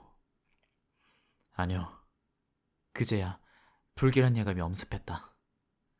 어디 있는지 아시나요? 아니요. 실은 어젯밤부터 어디 있는지 모르는 상황입니다. 역시 그랬군요. 실은 조금 전 사이메이 여학원 인근공원에서 젊은 여성의 변사체가 발견되었습니다. 이런 말씀 드리기 껄끄럽습니다만 아무래도 댁의 따님 요리코 씨가 아닌가 싶습니다. 대꾸할 말을 잃었다. 전화기를 떨어뜨리지 않으려고 떨리는 손가락에 힘을 넣는 게 고작이었다. 시체의 신원 확인을 위해 가족분께서 서까지 와주셨으면 합니다. 알겠습니다. 나는 겨우 대답했다. 어디로 가야 하는지 묻고 전화기를 내려놓았다. 한동안 넋을 잃고 그 자리에 우두커니 서 있었다. 귓속에서 기묘한 이명이 메아리 쳤다. 요리코가 죽다니. 현기증이 났다. 열이 펄펄 끓는 혼미한 상태로 절벽에서 몸을 내던진 기분이었다. 정신 차리지 않으면 안 된다고 스스로를 다그쳤다. 하루 종일 이러고 있을 수는 없었다. 그리고 내 눈으로 확인하기 전까지는 오해일 가능성도 있었다. 오해이기를 간절히 빌었다. 하지만 마음속 어딘가에는 그 기도가 헛되리라는 예감이 자리하고 있었다. 이 일을 바로 아내에게 알릴 용기가 없었다. 좀 더 마음을 가라앉히고 나서 말하기로 결심했다. 우미애의 간병인 모리무라 씨에게 전화를 걸어서 얼른 집에 와달라고 부탁했다. 사정을 설명하자 모리무라 씨는 네라고만 되묻고 말을 잃었다. 아내에게는 이야기하지 말라고 나는 몇 번이나 모리무라 씨에게 당부했다. 우미애에게는 잠깐 볼 일이 생겼다고만 말하고 집을 나섰다. 내 손으로 운전하고 갈 기력이 없었다. 조금 나가서 택시를 잡아타고 미도리기 타서까지 갔다. 침울한 인상의 젊은 형사가 나를 시체 안시조까지 안내했다. 어두침침하고 으슬으슬한 공간이었다. 안치대는 방 중간에 오독하니 놓여 있었다. 하얀 천 밑에 누인 몸은 다름 아닌 요리코였다. 뭔가를 호소하는 듯한 얼굴이었다. 내 딸인 걸 알고도 이성을 잃지 않는 게 신기했을 정도였다. 위층 방에서 나카하라라는 중년의 형사에게 사정 청취를 받았다. 딸을 발견한 사람은 사이메이 여학원 고등부 배구부원인 모양이었다. 오늘이 여름방학 연습일이라 이른 아침 7시경 런닝을 하며 공원을 지나가다가 산책길 옆 수풀에 사람이 쓰러져 있는 걸 발견했다고 한다. 마침 배구부원 중에 요리코와 같은 반 학생이 있어서 신원이 조속히 파악된 것이었다. 시체 경부에 교살 흔적이 뚜렷이 남아 있었습니다. 형사가 말했다. 타살입니다. 나는 얼어붙었다. 그 말을 듣기 전까지 딸이 살해됐을 가능성을 전혀 생각해보지 않았다는 사실을 처음 깨달았다. 가까스로 가라앉았던 현기증이 다시 나를 엄습했다. 그 외에 다른 외상은 눈에 띄지 않습니다. 현재로서는 사망 시각이 어젯밤 12시 이전이라고밖에 말씀드릴 수 없군요. 다행히 시체에 다른 폭행이 가해진 흔적은 없었습니다. 다행히 라고. 딸이 살해당한 아버지 면전에다 어떻게 다행이라는 말을 할 수 있냐고 속으로 욕을 퍼부었다. 그런 내 마음 따위는 헤아리는 기색도 없이 형사는 설명을 이어나갔다. 따님의 시체는 이제 사법회부에 들어갑니다. 사법회부가 끝나면 사망 시각은 보다 명확해질 겁니다. 현재까지는 이런 상황입니다만 새로운 사실이 밝혀지면 바로 알려드리겠습니다. 형사는 어제 요리코의 행방에 대해 질문했다. 오후까지는 집에 있었지만 6시쯤 친구 집에 간다며 외출한 이후로는 알 수 없다고 대답했다. 친구의 이름도 묻지 않았다. 평소와 다른 점은 느껴지지 않았다. 지금까지 무단회박을 한 적은 한 번도 없었다고 덧붙였다. 그 후로 여러 절차를 시간을 뺏기는 바람에 귀가가 상당히 늦어지고 말았다. 모리무라 씨는 뭔가 도움이 될지 모른다면서 오늘 밤 머물고 가겠다고 고집했다. 그 마음 씀씀이는 고마웠지만 오늘만은 아내와 단둘이 있고 싶었다. 고맙다고 인사하고 오늘은 물러나달라고 말했다. 모리무라 씨는 내일 아침에 다시 오겠다고 하고 돌아갔다. 아내의 방에 들어서자 불안한 눈빛이 나를 맞이했다. 막연하게나마 사태를 짐작한 눈치였다. 우미에는 직감이 날카롭다. 여보, 요리코에게 무슨 일이 생긴 거야? 침대로 다가가서 아내의 손을 꽉 움켜잡자 나도 모르게 눈물이 터져나오고 말았다. 우미의 뺨을 가슴에 갖다 대고 말았다. 그 자세로 힘껏 껴안았다. 죽었어. 살해당했어. 그 말밖에 할 수 없었다. 그게 무슨... 여보... 둘 다 더는 아무 말도 할 수 없었다. 나는 아내를 부둥켜 안고 울었다. 14년 전처럼 눈물이 쉼없이 흘러나와 멈추지 않았다. 아내가 잠든 후 나는 요리코의 방으로 들어갔다. 아침까지 요리코의 방에서 시간을 보내고 싶었다. 아무도 없어야 할 방에서 기척이 느껴졌다. 브라이언이었다. 침대 밑에서 기어나온 브라이언은 내 무릎에 몸을 비비고는 배고프다는 듯 울었다. 요리코가 없으니 챙겨줄 사람이 없었던 것이었다. 아마 어젯밤부터 아무것도 먹지 못했으리라. 나도 마찬가지였지만 허기는 느껴지지 않았다. 캐푸드 캔을 따서 주자 브라이언은 기다렸다는 듯 허겁지겁 먹기 시작했다. 요리코가 죽었다는 걸 알리만무했다. 요리코는 네 주인은 이제 이 세상에 없다고 몇 번이고 고양이에게 알려줬다. 마지막에는 내 말을 알아들은 것 같았다. 요리코의 의자에 올라앉았더니 브라이언은 고슬프게 울었다. 주인의 온기가 아직도 여기에 남아있었다는 듯이 나는 문득 어떤 생각이 떠올라 펜을 쥐고 이 글을 쓰기 시작했다. 요리코를 죽인 범인을 징후한다. 8월 23일 모리무라 씨와 야지마 쿠니코 씨가 찾아와 위로차 찾아왔다. 쿠니코 씨는 아내의 담당 편집자다. 덕분에 우미에도 조금을 기운을 차린 듯하다. 두 사람의 배려와 도움에는 아무리 감사를 표해도 부족하다.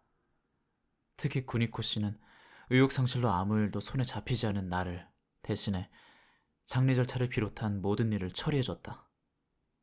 쿠니코 씨는 우리 부부와 고등학교 시절부터 오랫동안 알고 지낸 사이라 굳이 말을 하지 않더라도 우리의 마음을 헤아려줬다. 그게 고마웠다.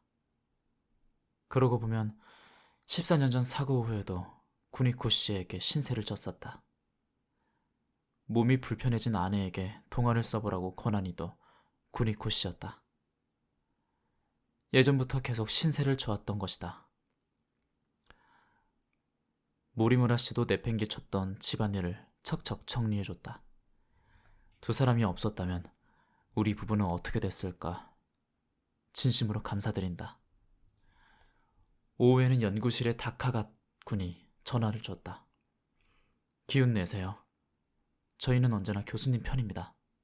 라고 다카다 군이 말했다. 고맙네. 자네의 마음 감사히 받겠네. 라고 대답했다.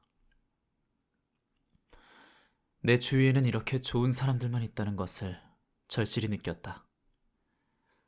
저녁에는 나카하라 형사가 찾아왔다. 어제 미도리기 타서 2층에서 얘기했던 남자다. 수사 진척 상황을 전하러 왔다. 나는 혼자서 그와 마주했다. 요리코를 죽인 범인을 알아내는 것만이 지금의 나를 버티게 하는 유일한 관심사였지만 가까운 사람들에게 그런 마음을 드러내고 싶지 않았다. 적당히 인사를 주고받은 후 나카하라 형사는 바로 본론으로 들어갔다. 우선 시체 해부 결과입니다. 사망 추정 시각은 21일 오후 9시부터 11시 사이입니다. 위에는 아무것도 남아있지 않습니다.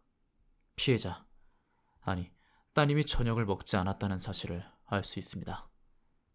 사인은 교살에 의한 질식사입니다만 안타깝게도 경부에서는 조회 가능한 지문이 검출되지 않았습니다. 손자국은 일반 성인의 남성 크기였습니다.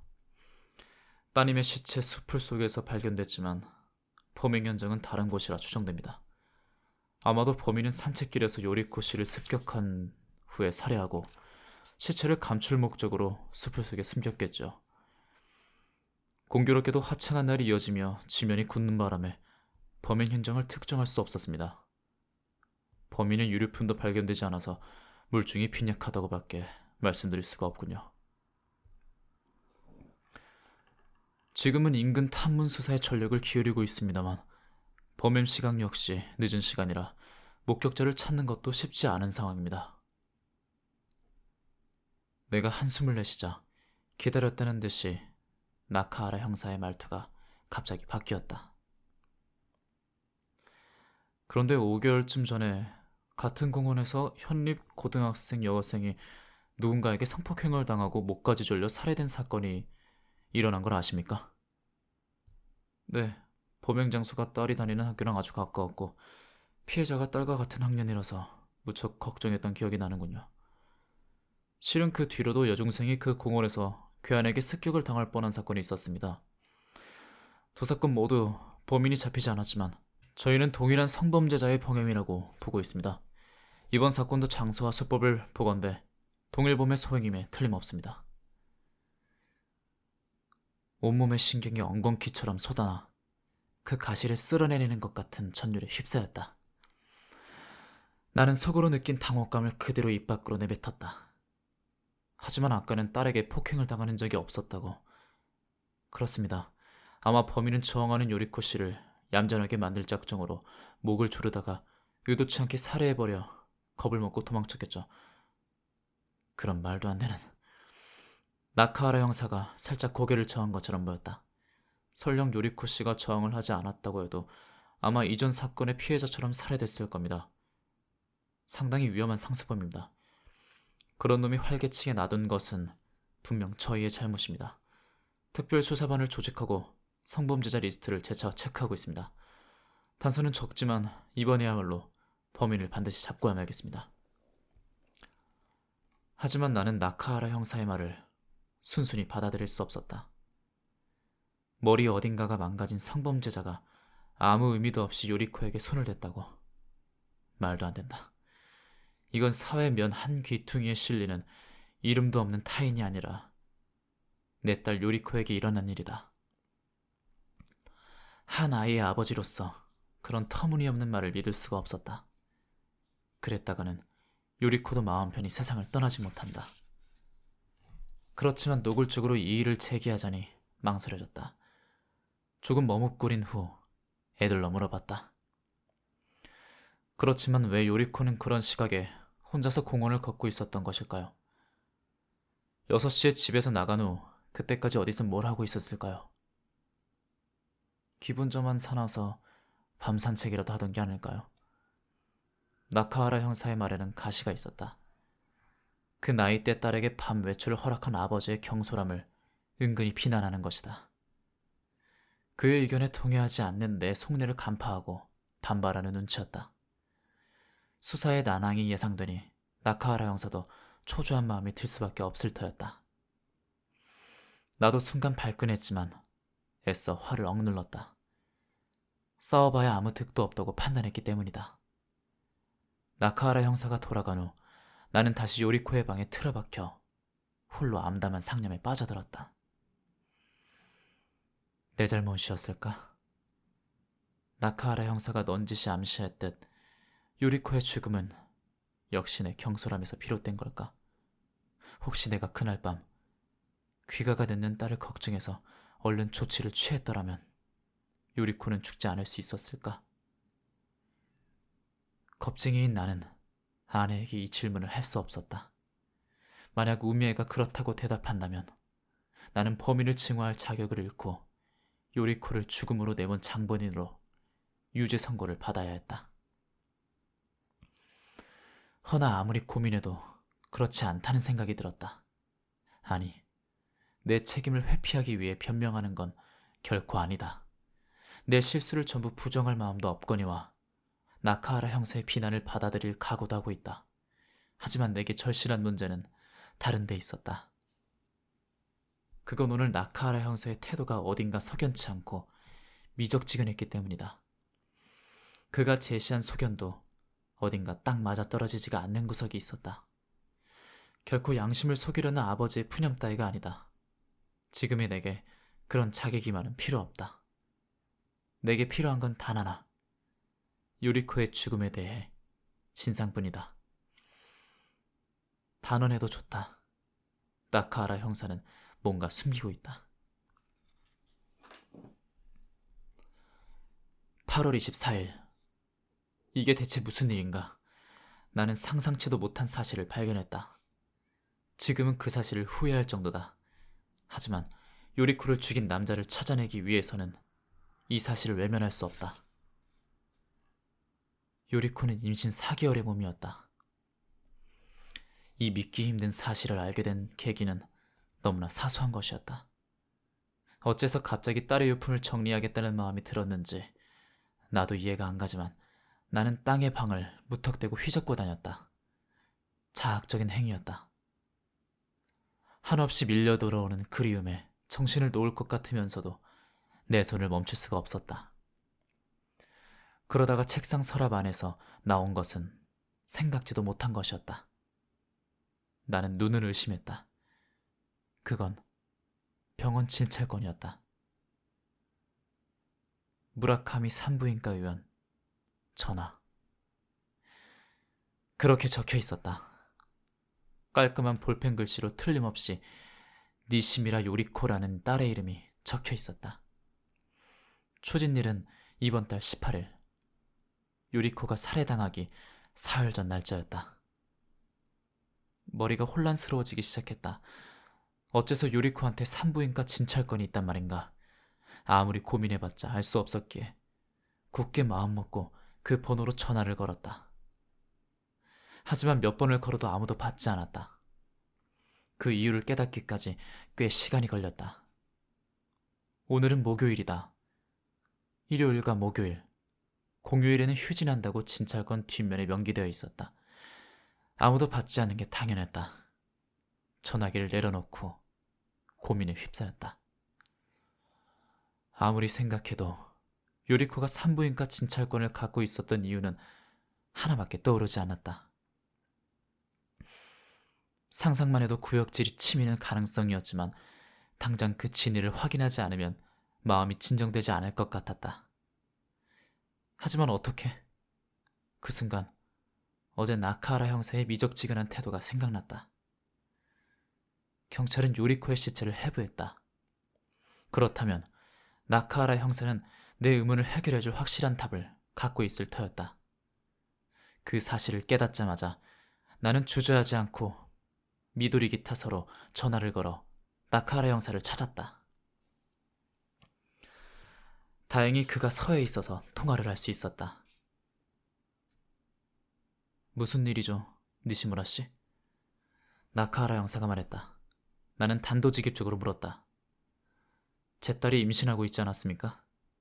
나카하라 형사가 길게 탄식을 토하는 소리가 들렸다. 4개월이었습니다. 나카하라 형사가 그제야 인정했다. 내 직감은 정확했다. 어떻게 하셨습니까? 요리코의 방에서 산부인과 진찰권이 나왔습니다. 그런데 이렇게 중요한 사실을 왜 숨겼습니까? 설명해 보시죠. 나카하라 형사는 곧바로 대답하지 않았다. 대신 꾹 누른 듯한 기침 소리가 귓가에 들려왔다. 그러고는 그가 말을 꺼냈다. 해부 결과 저인 피해자가 임신 중이었다는 사실을 알았습니다. 하지만 어제 말씀드린 대로 요리코 씨가 알지도 못하는 성범죄자가 무차별적으로 저지른 범행의 피해자가 됐다는 걸 안 이상 이번 사건과 요리코 씨의 임신 사이에 관련이 없음은 애초부터 명백했습니다. 그래서 피해자의 연령을 고려하여 또 피해자의 명예를 위해서 임신 사실은 일절 공표하지 않고 숨기기로 결정한 겁니다. 하지만 전 요리코의 아버지입니다. 마땅히 알 권리가 있지 않겠습니까? 옳은 말씀이지만 오히려 모르고 넘어갈 권리도 있지 않을까요? 이 사실이 전해지면 유족분들이 훨씬 괴로워할 게 눈에 보였습니다. 그렇다면 수사에 지장을 주지 않는 이상 차라리 알리지 않는 편이 낫다고 판단했습니다. 저희로서는 유족에 대한 나름 최선의 배려였습니다. 아무리 그래도... 아니, 어차피 이제 알게 되셨으니 어쩔 수 없군요. 이 일로 마음이 상하셨다면 사과드리죠. 하지만 이 말씀만은 꼭 드려야겠군요. 혹여라도 따님을 임신시킨 남자를 찾아내서 손을 보겠다는 마음을 가지시면 안 됩니다. 그런 짓을 해봐야 더 비참해질 뿐이고 그런다고 따님이 편안히 세상을 떠나지도 않습니다. 이 일은 얼른 잊으시죠. 그리고 저희가 살인범을 잡기를 기다리고 계시면 됩니다. 그 말만 남기고 나카하라 형사는 막무가내로 전화를 끊었다. 몸속이 얼어붙은 듯 뻣뻣이 굳었다. 눈에 보이지 않는 형틀에 갇혀 온몸이 옥죄이는 것 같았다. 나는 전화기를 놓지 못한 채 방금 대화 내용을 차근차근 곱씹어봤다. 믿을 수 없었다. 내가 나서서 들이민 질문이지만 모순적이게도 너무나 잔인한 대답이었다. 나카하라 형사의 말 중 옳은 지적도 있었다. 훨씬 더 괴로워할 게 눈에 보였다고. 아니, 그런 애들은 말로는 부족했다. 내게는 도저히 참기 어려운 타격이었다. 어떤 의미로는 딸의 죽음 이상으로 나를 뒤흔드는 치명타였다. 나는 요리코의 몸의 변화를 전혀 알아차리지 못했다. 그런데 벌써 4개월이었다니. 매일 얼굴을 맞대고 지내면서도 자기 딸에 대해 아무것도 몰랐던 것이다. 이야말로 아버지로서 자격 상실이 아닌가. 요리코는 아직 17이었다. 물론 몸은 어엿한 여성이었지만 내 딸만은 그런 남잡한 일을 할 리 없다고 믿었다. 요즘 학생들이 아무리 성에 개방적이라고 해도 내 딸만은 그런 경향에 물들지 않았다고 믿고 있었다. 지금도 섹스는 요리코와 어울리지 않는다는 그 마음을 지울 수가 없다. 하지만 엄연한 사실이다. 여태껏 내가 몰랐던 딸의 이면이 불쑥 모습을 드러낸 것이다. 나 역시 남들과 똑같이 어리석고 고리타분한 아버지에 불과했을까? 하지만 그렇다고 해도 우리 요리코가, 내 딸이 정말 나로서는 이해할 수 없는 일들 뿐이었다. 대체 어떤 남자일까? 요리코는 스스로 그놈과 몸을 섞었을까? 언제? 어디서? 뱃속의 아이는 어떨 작정이었을까? 왜 우리에게는 한마디 언급도 없었지? 우리를 안 믿어서? 그게 아니면 우리는 요리코에게 배신당한 걸까? 그러나 모두 때늦은 물음이었다. 치명적으로 늦었다. 아직 너무나 어린 딸을 잃은 후 그 딸의 임신 사실을 알게 된 아버지만큼 가요한 존재가 세상에 또 있을까? 그것도 어디 사는 누군지도 모르는 남자의 아이를 말이다. 어떻게 그리 쉽게 잊을 수 있단 말인가. 나카하라 형사의 말처럼 없던 일로 치부할 생각은 전혀 없다. 오히려 경찰의 지나치게 성급한 수사 방침이 못마땅했다. 성범죄자의 범행이라고 섣불리 단정짓고 요리코의 신변 조사에도 손을 대지 않았다니, 딸의 나이를 고려하면 임신 사실만으로도 충분히 살해 동기가 될 수 있다고 판단할 상식조차 없단 말인가. 게다가 상대 남자가 밝혀지지 않았다면 일단 그를 찾아내는 게 선결 과제가 아닌가. 그러나 나카하라 형사의 언동을 보면 경찰은 딸의 임신을 작정하고 숨기려 한 듯하다. 내 억측일지 모르겠지만 어쩌면 누군가가 수사진에 압력을 넣은 게 아닐까. 예컨대 딸의 학교에서 예기치 않은 스캔들을 두려워해 사전에 방울망을 쳤다면? 사엠의 여학원은 전국에서도 손꼽히는 살인 명문학교다. 또한 이사장은 보수당 유력의원 여동생이다. 아빠의 후원회가 현내에 은밀한 세력이 갖고 있고 현정에도 발언력을 발휘했다는 소문이 들었다. 내 기우라면 좋겠지만 지금 같은 세상에서는 절대 불가능한 경우라고 단정할 수 없다. 이 점은 일단 유념해둘 필요가 있다. 경찰도 믿을 수 없다. 우미에게 요리코의 임신 사실을 알리지 않기로 했다. 더 이상 아내에게 고통을 주고 싶지 않았다. 언젠가 모든 것이 마무리되고 사실을 알릴 날이 올지도 모르겠지만 그때까지는 당분간 내 마음속에 묻어둬야 한다. 우미에게 숨겨야 한다는 상황은 괴롭지만 어쩔 수 없다. 아내를 사랑하기에 필요한 거짓말이다. 아내도 분명 내 거짓말을 용서할 것이다. 그렇게 마음을 다잡고 나서도 오후 내내 슬픔에 잠긴 우미의 눈동자를 똑바로 볼 수 없었다. 당신 무슨 걱정거리라도 있어? 라고 우미애가 물었을 때는 하마터면 모든 걸 털어놓을 뻔했다. 앞으로는 단단히 조심해야겠다. 내일은 산부인과 의사와 만나볼 생각이다. 딸의 죽음과 관련한 실마리를 찾을 수 있을지도 모른다. 고독한 탐색이 되리라. 하지만 각오는 굳혔다. 어제부터 브라이언이 보이지 않는다. 어딘가로 가버린 모양이다. 딸과 이어진 고리 하나를 잃어버린 것 같아 씁쓸하다. 8월 25일 오전에 산부인과에 전화를 해서 의사와 만날 약속을 잡았다. 의사는 요리코가 살해됐다는 걸 모르고 있었다. 조심스러운 어조로 뉴스를 챙겨보지를 않아서라고 말한 후 정중히 조문 인사를 덧붙였다. 정직하게 느껴지는 그의 대답에 나는 어쩐지 안도했다. 11시에 모리무라 씨와 만나서 나는 얼른 외출하기로 했다. 점심을 먹지 않고 커피만 마시고 집에서 나왔다. 물론 행선지는 밝히지 않았다. 차로 20분쯤 달려 목적지인 병원을 찾아냈다. 사기누마역 바로 옆이었지만 거의 발걸음을 한 적이 없는 장소라서 무라카미 산부인과라고 적힌 간판을 무심코 지나치고 말았다. 병원 근처에 주차하고 주변을 잠시 정처 없이 돌아다녔다. 이 일대는 주소지가 가하사키시로 되어 있다. 동네 분위기는 내가 사는 곳과 크게 다르지 않지만 아주 사소한 차이들에 위화감을 느꼈다. 같은 연산을 따라 위치한 이웃 동네인데도 마치 생전 처음 접하는 동네에 온 기분이었다. 요리코가 일부러 이곳의 병원을 선택한 데에는 그런 이유가 있었을지도 모르겠다.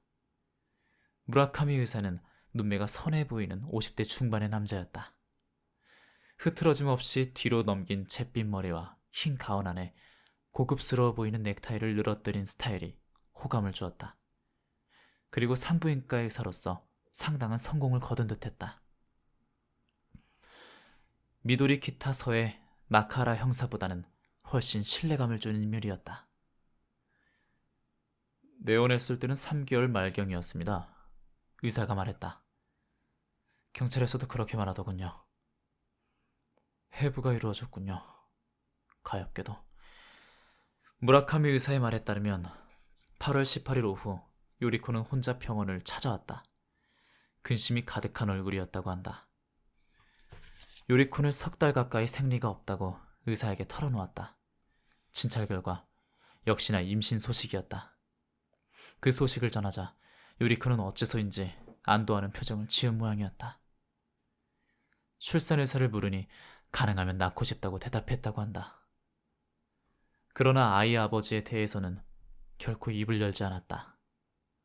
어쨌든 미성년자였기에 부모님과 잘 의논한 뒤 다시 한번 내어놔라고 타이르고 돌려보냈다고 한다. 그때 바로 집으로 연락해 주셨다면 어쩌면 딸을 구할 수 있었을지도 모릅니다. 허망한 심정이 그대로 입을 통해 나오고 말았다. 말씀하신 대로입니다. 저도 제 불찰을 인정합니다. 하지만 현실적으로는 설령 미성년자라 해도 당사자의 의사를 존중해야 한다는 원칙이 있고 따님의 경우는 출산 의자를 갖고 있어 제가 구태여 주제넘은 행동을 할 수 없었습니다. 틀린 말이 아니었다. 그에게 왜 연락하지 않았냐고 책망하는 것은 너무 가혹하다. 나는 속으로 스스로를 꾸짖었다. 내 발언이야말로 일종의 책임 전가에 불과하다. 그렇다면 정확한 날짜는 언제쯤일까요? 그러니까 그 일이 일어난 때 말입니다. 수태 시기 말인가요? 나는 고개를 끄덕였다. 진단했을 당시 5월 중순에 집히는 일이 있다고 하더군요. 확실히 대답하진 않았지만 생리 주기를 봐서 18일 전후였죠. 자연스레 상대를 배려하는 무미건조한 말투였다. 그의 친절에 기대어 하나 더 물어봤다. 아이 아버지에 대해서는 뭔가 알 수 없었나요? 쉽지 않네요. 혈액형이라도요. 안타깝지만 태아 혈액형까지는 알 수 없었습니다. 경찰에게 묻는 편이 빠르지 않을까요? 아마 해부시에 검사가 이루어졌을 테니까요. 순간 쌀쌀 맞다고 느꼈지만 무라카미 의사는 진료 기록을 보고 다시 보고는 다시 덧붙였다. 뱃속 아이의 발육 상태는 무척 양호했습니다. 더는 들을 게 없다고 여겨 나는 의사에게 인사하고 물러나려고 했다. 몸을 일으켰을 때 그가 뭔가 생각나는지 앗하며 말문을 열었다. 그러고 보니 따님이 진단서를 끊어달라고 부탁했었습니다. 진단서요? 임신 4개월이라고 말인가요? 네, 그 자리에서 한 장 써줬습니다. 어디에 쓸지는 가르쳐주지 않았지만요. 돌아가는 길에 공중전화해서 경찰에게 연락했다. 뱃속의 아이를 공양하기 위해 반드시 필요하다는 거짓말로 비협조적인 나카하라 형사를 간신히 설득해 혈액형을 알아냈다. B형 남자아이였다. 말이 나온 김에 묻는다는 듯이 딸의 소지품 중에 의사 진단서가 없었냐고 물었다. 그런 물건은 나오지 않았다는 대답이 돌아왔다. 나카하라 형사가 괜한 의심을 품기 전에 내가 먼저 전화를 끊었다. 집에 돌아와 요리코의 방을 샅샅이 뒤졌다. 이번에는 목적이 분명한 탐색이었지만 진단서는 나오지 않았다. 내 확신은 더 굳어졌다. 오후 늦지막이 마침내 요리코가 경찰서에서 집으로 돌아왔다. 오랫동안 얼마나 혼자 외로웠을까. 오늘 밤은 오랜만에 가족 셋이서만 보낼 것이다. 나는 아내를 위해 요리코를 아내의 방으로 옮겼다. 요리코는 납상자처럼 무거웠다. 마지막 대면에 우미에는 다시 눈물을 보였다. 브라이언이 사라져서 아쉬울 따름이 없다. 결코 임신 4개월의 몸이라고는 믿기지 않았다. 악질적인 장난에 휘둘린 기분이었다. 이 모든 것이 악몽 같았다. 그러나 이 악몽에선 절대 깨어날 수 없다. 나와 우미애의 하나뿐인 딸, 저 홍갈색 눈동자, 가엾은 요리코. 죽은 우리 딸, 누구보다 사랑했던 딸이 죽어서 지금 우리 앞에 있다. 관 속에 누워 꼼짝도 안 한다. 요리코, 내 딸, 내가 알았던 요리코, 내가 몰랐던 요리코. 관 속의 싸늘한 몸은 대체 어느 쪽 요리코인가? 1년의 명제와 추론, 하나의 확신과 하나의 결의. 요리코가 굳이 진단서를 끊은 이유는 하나밖에 생각할 수 없다. 임신 4개월의 몸이라는 객관적인 증거를 누군가의 눈앞에 내밀어 그 사실을 인정받기 위해서다. 그리고 진단서가 어디에서도 발견되지 않은 이상 분명 누군가에게 보여진 것이다. 즉, 본인과 의사 외에 또 한 사람. 요리코의 임신 사실을 알고 있는 인간이 존재한다. 그가 바로 요리코를 임신시킨 장본인이다. 이건 억지스러운 주장일까? 나는 그렇게 생각하지 않는다. 전후 사정을 고려하면 가장 자연스러운 결론이다. 무엇보다 그 외의 가능성을 검토한들 지금의 나는 아무것도 얻을 수가 없다. 요리코는 무라카미 의사에게 남자에 대해 아무 말도 하지 않았다. 어쩌면 남자와의 관계에 비정상적이었기에 말하고 싶지 않았던 게 아닐까. 만약 그렇다면 요리코가 그 남자에게 진단서를 내밀며 책임지라고 추궁했어도 이상하지 않다. 요리코는 어릴 적부터 공지에 내몰리면 대책에 나오는 아이였다. 그날저녁 요리코가 외출한 건 그 일 때문이었다. 사흘 내내 혼자 고민하던 끝에 요리코는 상대와 정면에서 부딪히기로 가까스로 마음을 굳혔으리라. 아무에게도 말하지 않고 남자를 만나러 가서 그 남자의 아이가 자기 뱃속에 있다는 사실을 알렸다. 그 행동이 목숨을 앗아간 것이다. 그 남자는 딸의 몸을 더럽혔을 뿐만 아니라 임신시켰다는 중압감에 겁을 먹고 목숨까지 빼앗았다. 능력에다 살인까지. 요리코를 죽인 범인은 우발적으로 마주친 성범죄자 따위가 아니다. 범인은 요리코와 한 번은 관계를 맺은 특정한 남자다. 요리코, 내일은 네 장례식을 한다. 나는 너라고 하는 형상과는 작별을 고해야만 한단다. 하지만 네 삶과 관계 맺은 인간의 자취는 사라지지 않았다. 나는 그 남자를 찾아내고 말겠다. 경찰을 믿지 않는다. 이 손으로 그 인간의 죗값을 치르게 하겠다. 8월 26일 요리코의 장례식이 끝났다. 가까운 가족끼리 조용히 치렀다. 고별식에는 요리코의 학교 친구들이 많이 왔다. 문상객 중엔 친척과 대학 동료들 사이에 섞여 나카하라 형사의 모습도 보였다. 나는 상주로서 형식적인 인사만 건네고 누구와도 거의 말을 섞지 않았지만 요리코의 탐인과는 잠깐 이야기를 나누었다. 나가이라는 이름의 여교사였다. 요리코의 학교 생활이라든가 가까운 친구의 이름은 들었지만 남자와 관련된 언급은 전혀 없었다. 우미에는 침대에서 떨어질 수 없는 몸이라 딸의 장례식에서도 참석할 수 없었다. 안타깝지만 어쩔 수 없었다. 괜한 고통으로 마음이 어지럽혀지지 않을 수 있다는 게 아내에게는 다행일지도 모르겠다. 우미에의 가슴에 터는 상처를 주고 싶지 않았다. 그래서 모리무라 씨도 아주 잠깐 얼굴을 비췄을 뿐이었다. 혼란스러운 내 감정과는 무관하게 장례식은 순조롭게 진행됐다. 가장 바삐 움직인 사람은 실무를 맡아준 구니코 씨와 다카다 군이었다. 다카다 군은 정말 훌륭한 청년이다. 요리코에게도 다카다 군 같은 형제가 있었다면 얼마나 좋았을까 하는 생각이 사삼 들었다. 반면 나는 쇼크 상태에 빠진 환자처럼 마냥 주저앉아 있을 수밖에 없었다. 친척들이 신경 쓴답시고 위로의 말을 건넸지만 사실은 그냥 내버려두길 바랐다.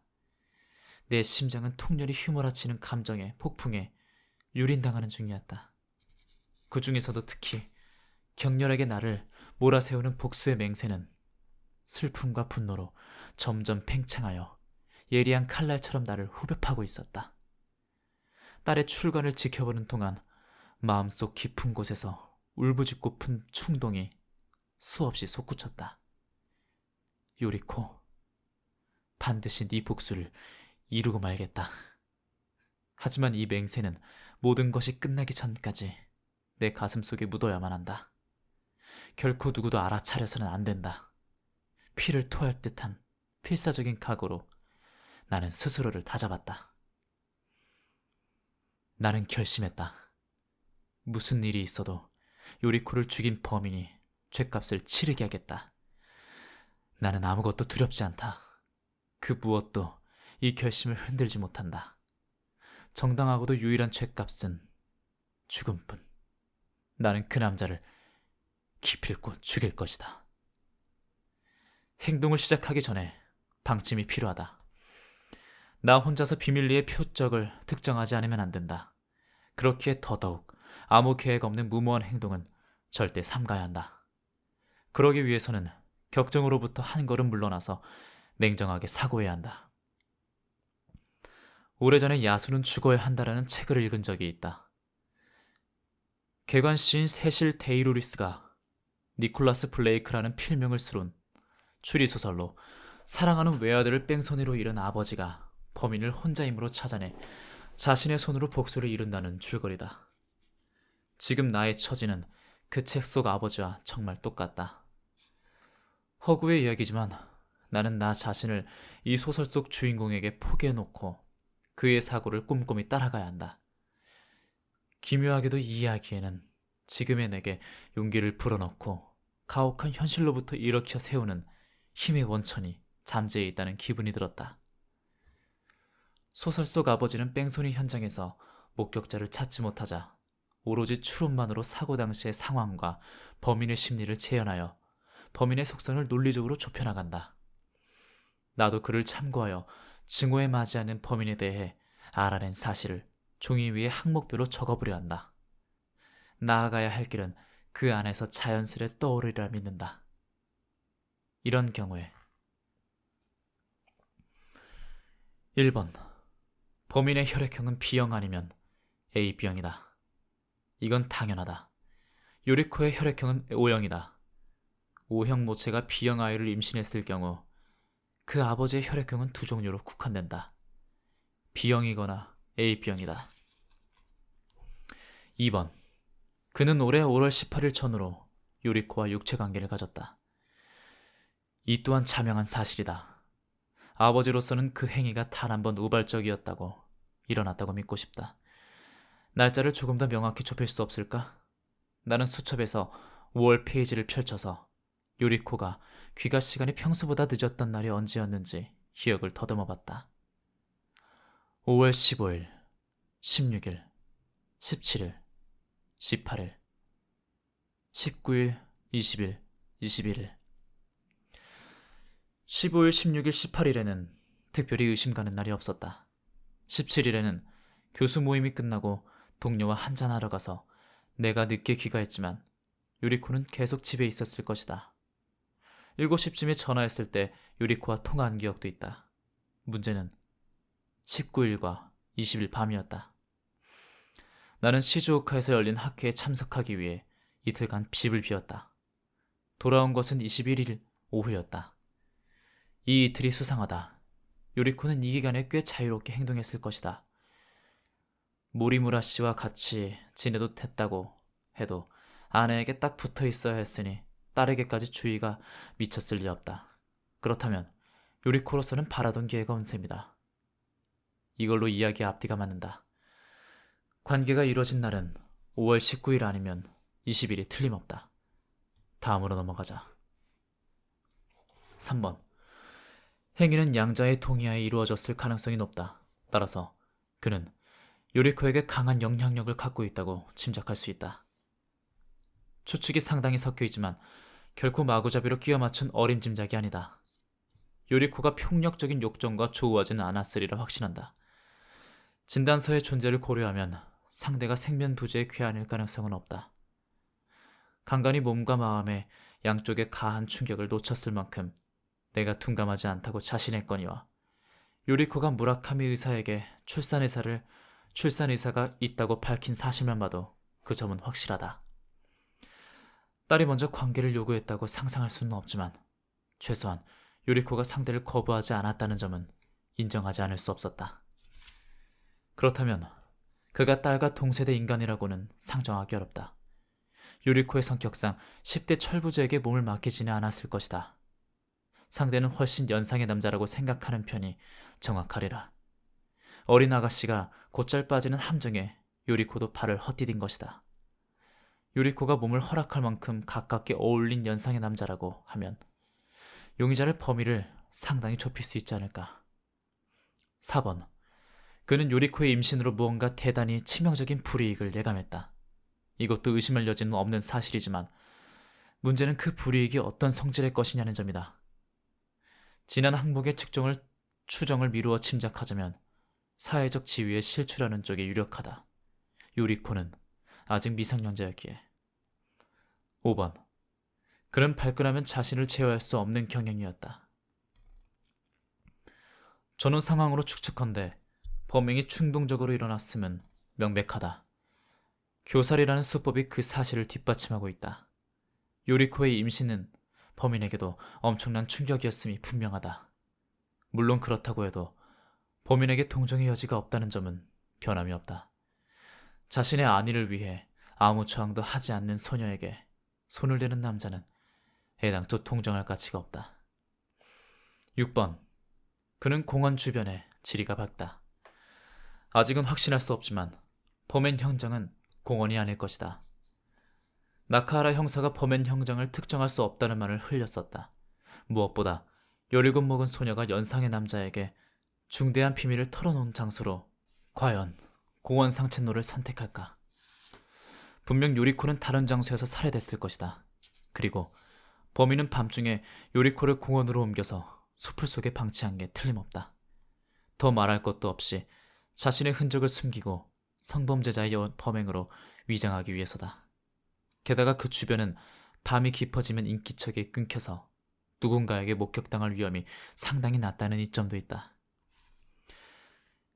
이 사실로부터 거꾸로 따져보면 범인이 공원 지리에 밝은 사람이라고 쉽사리 유추할 수 있다. 어쩌면 공원 주변에 사는 주민일지도 모른다. 조금 더 상상의 나래를 펼쳐보자. 21일 밤 요리코가 범인의 집을 방문해 거기서 살해되었다고 가정해보자. 범인의 집이 공원 근처에서 걸어서 가기에는 지나치게 먼 거리다. 그런데 그날 요리코는 집에서 나갈 때 자전거를 두고 나갔다. 그렇다면 요리코는 버스를 이용했을 것이다. 하지만 왜 요리코는 자전거를 타지 않고 갔을까? 한겨울 가장 추운 시기를 빼고 요리코는 매일 자전거로 학교를 통학했다. 굳이 버스를 탈 이유가 없다. 21일은 날도 화창해서 비가 올 걱정이 없었고 자전거도 고장나지 않았다. 그렇다면 요리코가 구태여 자전거를 두고 간 이유가 뭘까? 짐작가는 이유가 딱 하나 있다. 요리코가 방문하려고 한 집이 급격한 오르막길이 있었던 것이다. 여자애가 페달을 밟고 올라가기 힘든 비탈길에 집이 위치했다고 상정하면 요리코가 자전거를 두고 간 사실도 충분히 납득할 수 있다. 결론. 범인은 버스 노선과 가까운 고지대에 산다. 여기까지 쓰고 펜을 내려놓은 후 나는 가장 중요한 문제를 무심코 간과했다는 사실을 깨달았다. 정말 나의 어리석음을 저주하고 싶어진다. 7번. 왜 경찰은 요리코가 임신했다는 사실을 무시하고 수사를 벌이는가? 오늘 처음 든 의문이 아니다. 처음이기는커녕 이 의문에서부터 피어난 경찰에 대한 불신이야말로 내 고독한 추적의 출발점이다. 나는 엊그제 쓴 수기에서 이 의문을 해소할 유력한 가설 하나를 타진해보았다. 즉, 학생의 스캔들로 학교 이미지가 손상될 것을 두려워한 사엠의 여학원의 경영자가 경찰에 정치적 압력을 넣어서 불상사의 발각을 막고 있기 때문이다.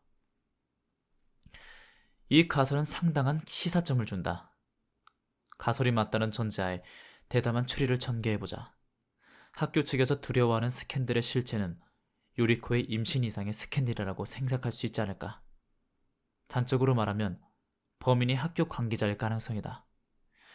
예컨대 요리코가 다니는 학교 교사라면 9번. 그는 사이메이 여학원 고등부 교사이다. 말도 안 되는 생각일까? 아니, 꼭 그렇다고 단정할 수 없다. 명문 여학교의 교사가 제자와 관계를 갖고 임신시킨 데다가 살해까지 했다면 이미 그 교사 혼자 책임지고 끝날 문제가 아니다. 학교 측이 사건을 은폐하기 위해 경찰에 압력을 넣었대도 하등 이상할 게 없다. 실제로 그들은 그럴 힘을 갖고 있다. 게다가 고맙게도 익명의 성범죄자라는 죄를 뒤집어 쓰기에는 더할 나위 없는 대여까지 마련된 상황이다. 이 결론은 지금까지 범인에 대해 도출된 단서 중 제3항과 제4항을 완전히 충족한다. 또한 공원은 학교에서 엎어지면 코다할 위치에 있으므로 제6항과도 들어맞는다. 내 결론이 빗나가지 않았음을 시사하는 것이다.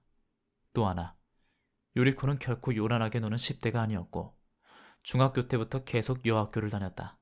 당연히 이성과 마주칠 기회가 제한되어 있다. 몸을 섞을 정도로 친밀해질 가능성이 가장 높은 인물이라면 역시 학교 교사가 아니겠는가. 결심했다. 제 구황의 물음표는 지우자. 가까스로 빛이 보이기 시작했다. 내일 더욱 진전이 있기를 기도한다.